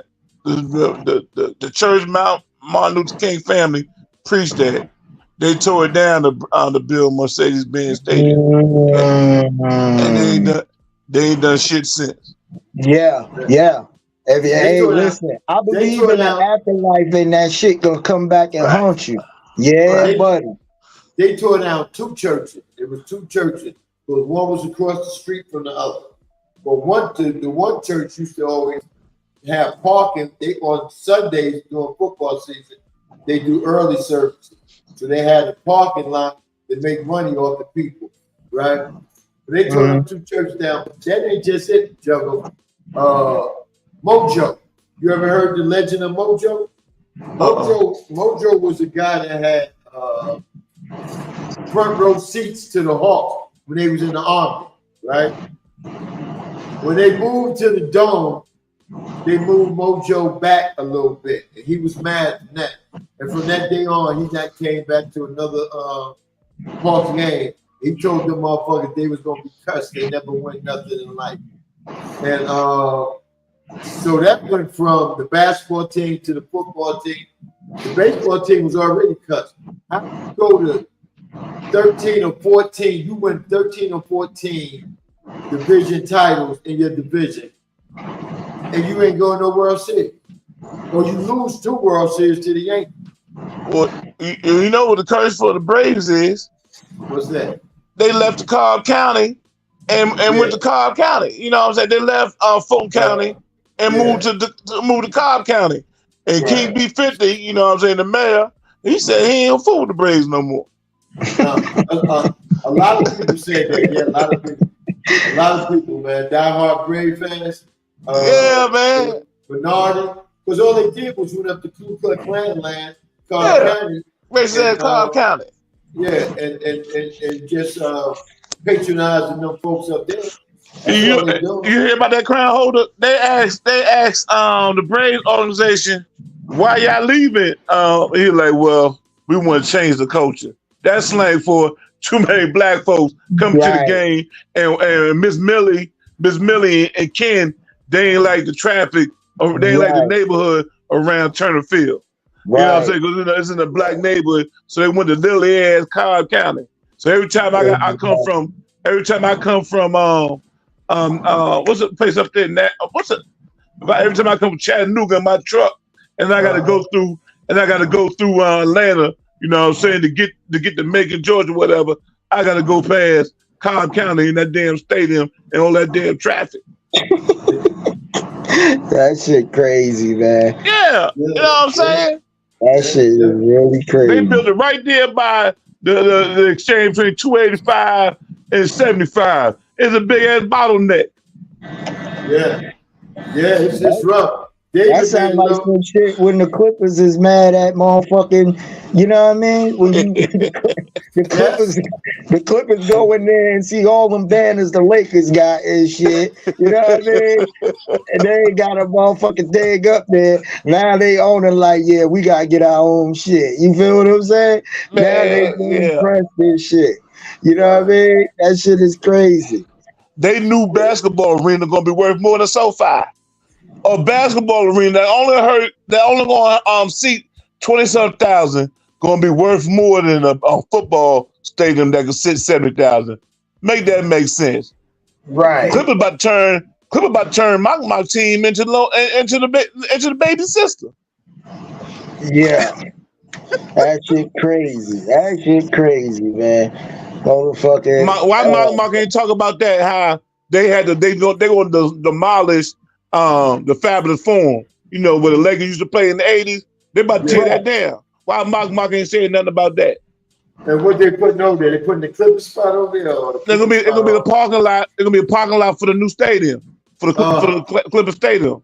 And they're gonna put new restaurants and stuff around there. Why Mark ain't say none of that? That's disrespectful, ain't it? Yeah. Mark talking about the Knicks all last night. Why he ain't talking about his own team and what they're gonna do? They're about to hire Budenholzer for their new coach. Make that make sense. See what it is, Jungle. I'm gonna make it make sense for you, right? If you can accept this, right? All these people want to do is talk about our team because their teams are going through so much shit. Their teams ain't all that motherfucking great, and they feel that if they talk about our team, they got 100% support with other people that hate us. You know, it's a gang up type thing. But see, when they see that it's 3 of us, one of them can't handle it. 2 of them can just barely stay in the conversation. And then 3 of them, it'll be all out brawl. And they can't get that. You know what I'm saying? When they see the great by itself, they'll be in the chat room talking about, oh, the great, I got you, brother. I got your back. But then they don't come in there and help represent. Right. Yeah. You know what I'm saying? Yeah. It's like that little dog barking at the Supreme Court barking, and everybody walk past. But you open that door, he gonna run back in the house. You know what I'm saying? Chuck D in the chat room barking. You know what I'm saying? At the big dog. You know what I'm saying? You open the door and what happened? Oh, I can't turn my mic on. I can't turn my camera on. Fuck out of here, Chuck. I got a new phone and they tell me how to use it. I mean, you could come up with something better than that. You could come up with something better than that, Chuck. Say you're in a bad Wi-Fi. You know what I'm saying? Or the truck making too much noise like it do all the time. You know? I mean, whatever. Don't come to this motherfucker talking about your phone. Because if you got a new phone, like you said, and it ain't no flip phone, then you should be good, bro. You know what I'm saying? Or you better go get you an iPad. Keep it in the truck. Chuck ain't have no problem. Chuck ain't want to come on here and go up against us because he had nothing without his little battery pack in here. You know what I'm saying? Oh yeah. We talking about the markets. They cut in the markets. Oh man. Yeah, man. But hey, man, them games going on tonight. Yeah. Man. Yeah, man. Good show today, Chief. Good show, man. Great show, man. Hey, I want to thank you, Crown Holder, for what you did last night. You came on there and represented. Oh, yeah. You put Mark in his place. You know what I'm saying? But the thing, a question I got for you and Chief, though. Yeah. When we get Mark back, what we gonna do with Big Illinois? We gotta work him. I mean, Big Illinois. So what I'm saying is, should Big Illinois get caught in the collateral damage? You know what I'm saying? I don't think so. I wouldn't put that on Big Illinois because when I went back and heard the tape, Big Illinois ain't really contribute. You know what I mean? He ain't say nothing. So if he would have said a couple of words or stuff like that, then he would have been guilty by association. You know what I mean? Yeah. Okay, I got you. You know what I mean? But he ain't say nothing. So we give Big Illy the pass on this one. You know what I mean? He stepped out. But Jungle said he wanted to get him in court when he seen heard what was going on, why he should have jumped shit. He should have jumped shit. You know what I'm saying? And got up off that carrier because that carrier was a nothing but funky fish with empty poles.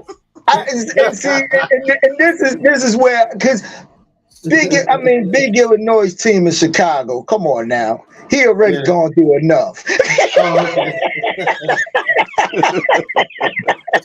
He gonna do enough. You know what I mean? His team is Chicago. You know what I mean? His college team is Illinois. He gonna do enough. You know what I mean? His baseball team ain't doing shit. You know what I mean? His football team fucking up. Yeah. Big Gilly can't catch a break. You know what I mean? So it's like, yo, you know what, man? I can't even argue with you because your team ain't even the top 10 or nothing. You know what I mean? So, you know, it's like, but you know, Mock man, that dude was real disrespectful last night, man. That's how I have to call it. He was real disrespectful. That dude was throwing all the rocks at our New York van and shit. You know, we got the New York van with our motherfucking decal on it and shit, and he just throwing rocks at our shit. You saw how he was cheesing today. You know what I'm saying? He was real happy. You know what I'm saying? He was real bumping today, boy. Oh, man. You know what I mean? That's why I had to go in his house with doo-doo on my shoes. You know what I mean? With doo-doo on my shoes. You know what I mean? You can't be talking to us like that, bro. You know what I mean?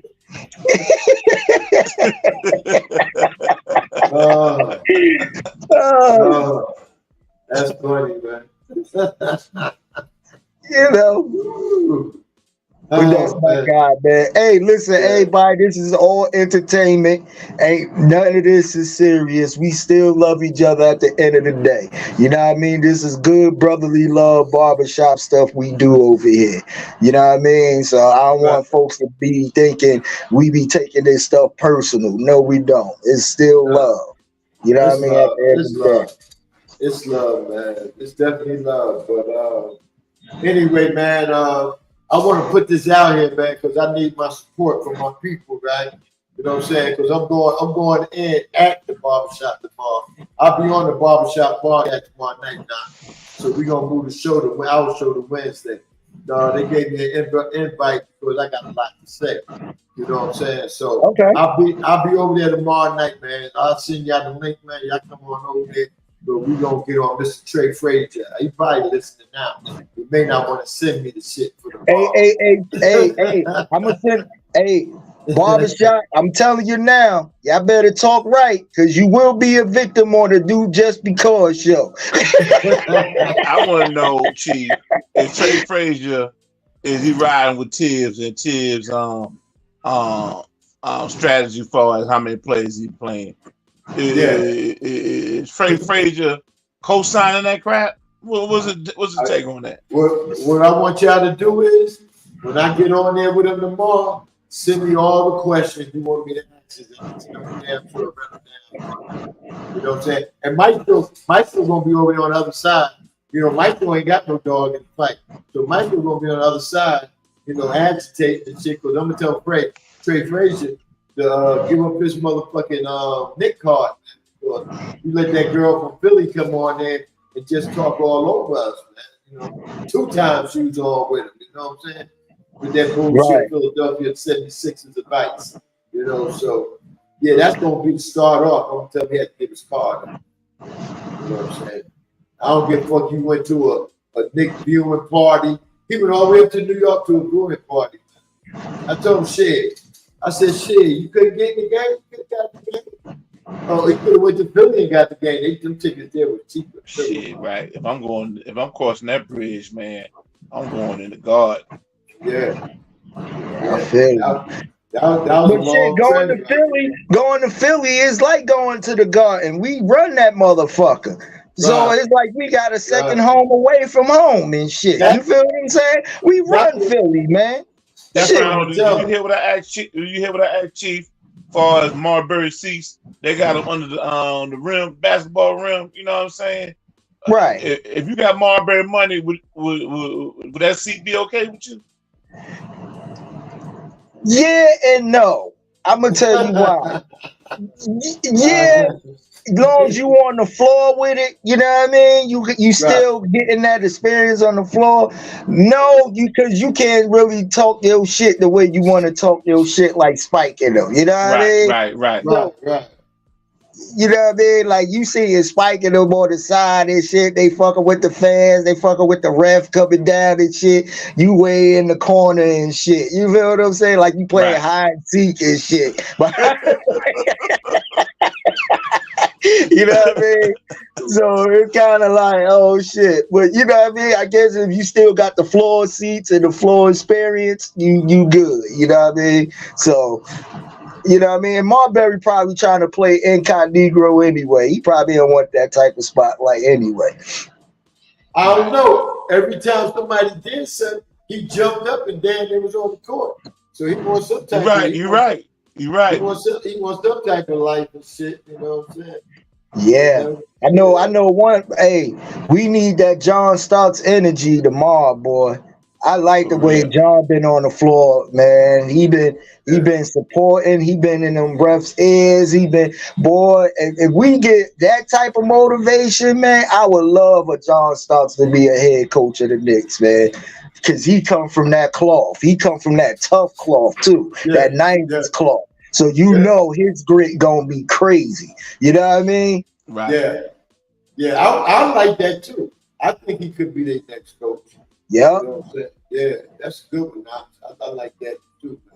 But anyway, fellas, I'm about to get out of here. I'm hungry as a motherfucker, man. You know what I'm saying? Yeah, Chief, you ran about what 3 and some change, man. I mean, you would have been off earlier if you'd have hit that motherfucking live button. Hold up, Chief. You know what I'm saying? Hey, you know what I'm saying? Chief, now explain what happened today. How long was you going, Chief? You were sitting there and spitting your knowledge. How long was you going before you hit that live button, Chief? Hey, I'm bugging out, right? Because I'm in the background, get ready to facilitate, right, and do everything, and I hear Chief talking. So, like, Chief is really talking, like, yo, what's going on? He's running, he's doing his spiel. So I'm like, let me go on YouTube because I see RC say he don't hear nothing, but he tuned in. So I was like, let me go on the YouTube side real quick. It still had the waiting to go live joint on there. So I hit Roka on the back line like, yo, you live? He was like, no, you don't hear me? I was like, bro, hit the live. Soon as he hit the live. He done talk like 15, 20 minutes, bro.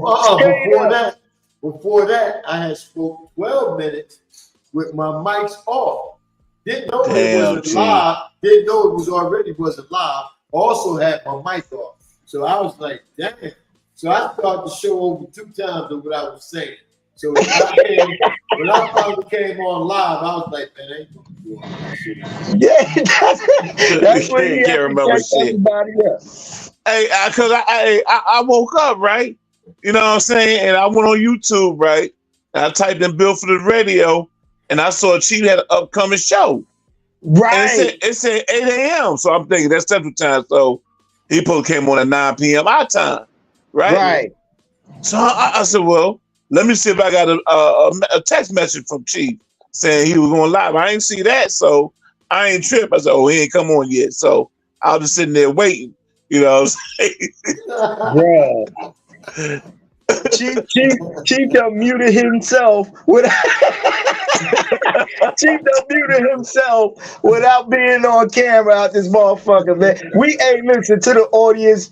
Chief been on Spreaker for a long time, so we trying to adapt him slow. You know what I mean? It's gonna take a little time to get used to the forefront of this day, but he gonna get. Once you make these mistakes, that shit don't happen again. Hey man, 2 years from now, would you ever thought we'd be right here, man? No. You know what I'm saying? On YouTube 2 years ago. No. Miss Cloud, Twitch. We out here, man. We out here. See now, I know why Monk was looking like that. He ain't never seen me go back at him live. You know, maybe once in a while on the load, but he get out the chat quick. You know, our little video shit. But to see me now having him right here on the show, he couldn't run and shit like that because he would have ran. His Cali people would have got on and shit about why he run from that brother. You know what I'm saying? But now you can see me. You talk shit, I'm coming at you. You don't see how serious I am. You know what I'm saying? And I'm gonna even get up in the camera like this. Have my eyes on you. I got my eyes on you. You know how they do that shit in the chat room? I got my, yeah, motherfucker, here they go, racket.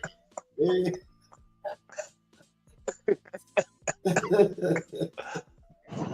Man, but this is a beautiful thing, man.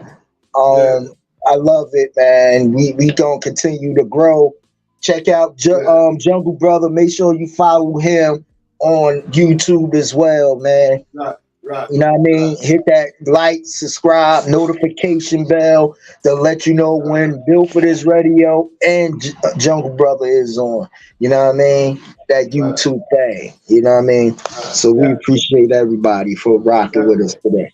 Yeah, I was at 400 followers, you know what I'm saying, but something happened, you know what I'm saying. Somebody clowned my last show, so now I'm down to 80.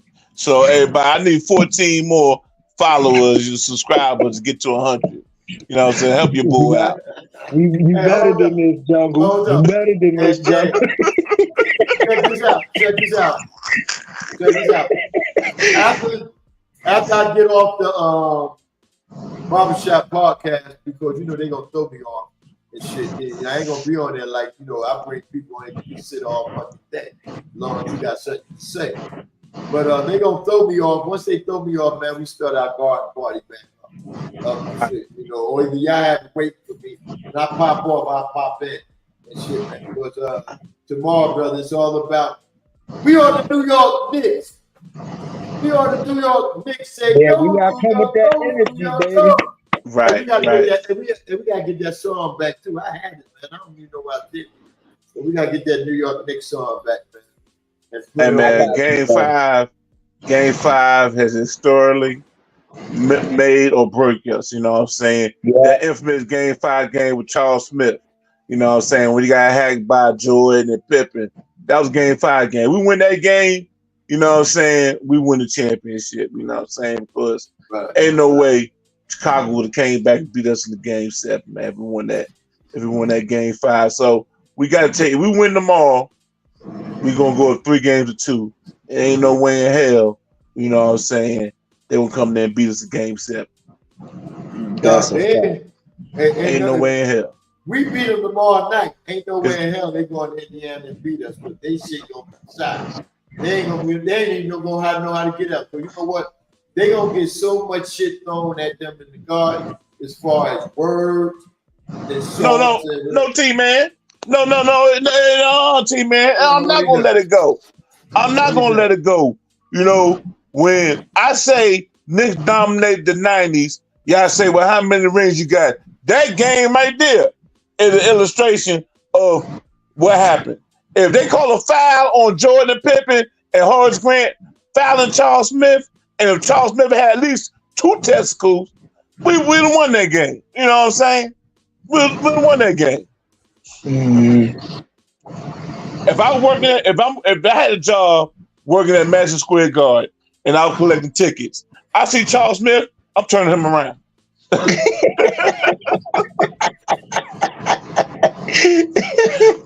Yeah. I'm turning him around. I will not let Charles Smith come in that arena. You know what I'm saying? I don't care. I lose fire me. I'm not letting Charles Smith come through. That weak ass shit, man. Hey, right he's 6'10". What's that shit Saint talking about? Stop the cat. Just stop the cat. That we gonna do it. That pretty much we gonna do it on Tuesday, I'm guessing. Well, I don't know why for Saint talking. He don't got no dog in this fight. You know what I'm saying? Didn't he say his team was Sacramento? No, he didn't. No, he didn't. We got He 7. did. We got 7 rings. Golden State is his team. Golden State. Hey, Saint, take your hat off, first of all, when you in the chat, Saint. You know what I'm saying? First of all, take your hat off, Saint. You know what I'm saying? When we talk basketball, Saint, be respectful. when we talk basketball, you go talk Batman. That's right. Saint. Be respectful. Just like Jungle said when you left. Jungle said, Saint's gonna be playing checkers and I'm gonna be playing chess. I hear you, man. I'm still waiting on that. I'm still waiting on his contact information. You know what I'm saying? Yeah. T-Man, Chicago on the 90s. T-Man. Yeah, but it's all good, man. But anyway, man, we'll check y'all out. I know I just will check you out tomorrow. You know, T-Man, you sound like the Cowgirls team, man. When Michael Irvin and them was out there playing and shit. T-Man, I got a question for you, T-Man. I wish you were on the panel right now. I'll ask you, name somebody on the Bulls team right now, T-Man. You know what I'm saying? Name me one player on the Bulls team right now, T-Man. Fuck out. Give you 5 seconds. 1, 2, 3, 4, 5.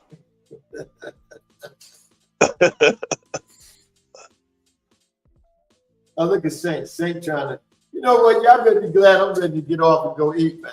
But I'm damn near ragged out a new motherfucking ass right now. You know, but I'm hungry. Yeah, I'm about to heat me up something too. I got this salad. I got this pizza from Salad World, man. I'm about to heat up. You got some pizza with it? Yeah, you know what I'm saying? They got the place. Hey, nah, you see how motherfucker always gonna say salad and shit, you know what I'm saying? I said I got a pizza from Salad World. You know what I'm saying? Oh, you said you got a pizza from, I thought you had a salad. I got a pizza from Salad World. Okay. Yeah, you know what I'm saying? So it got salad all on the motherfucking pizza. Well, it got salad. It got salad next to the pizza. You know what I'm saying? Okay. You know what I'm saying? You get a hamburger salad, you get a French fry salad, you know what I'm saying? You get a chili cheese burrito salad, you know what I'm saying? Come with everything, you know what I'm saying? Oh, okay. I hear you, man. That shit sounds good as a motherfucker. I wish I had a picture of that bitch. I can see it. It won't be no picture. You know what I'm saying? You know, my diet will not be televised. My diet will not be televised. But yeah, man. Hey, big ups to Crown Holder. He put Mock in check last night, man. Made my night, man. I appreciate that, boy. Oh, definitely, man. He said so much last night. I didn't have much to say today, but what I said, you know. But he gonna slip up again. I want to see if he gonna come to the room tomorrow night, which I know he ain't. But you know, we'll put it out there. I sent him about 5 invites. He ain't coming. He gonna pick behind curtains, watch the game. You know what I'm saying? If we rocking, if we rolling, he ain't gonna come. You know what I'm saying? If we lose, and that motherfucker gonna come, he gonna say, "How y'all get up in here?" Nah, bitch, we don't need you up in here. Keep rolling. That's my boy, though. The greatest from South Central LA is in the house. Yeah. Well, anyway, gentlemen, go ahead and eat your pizza, and I'm gonna go ahead on and get me a little something to eat, man. You know, we'll meet up later on, man. One love, brother. One love. All right, Crown Holder.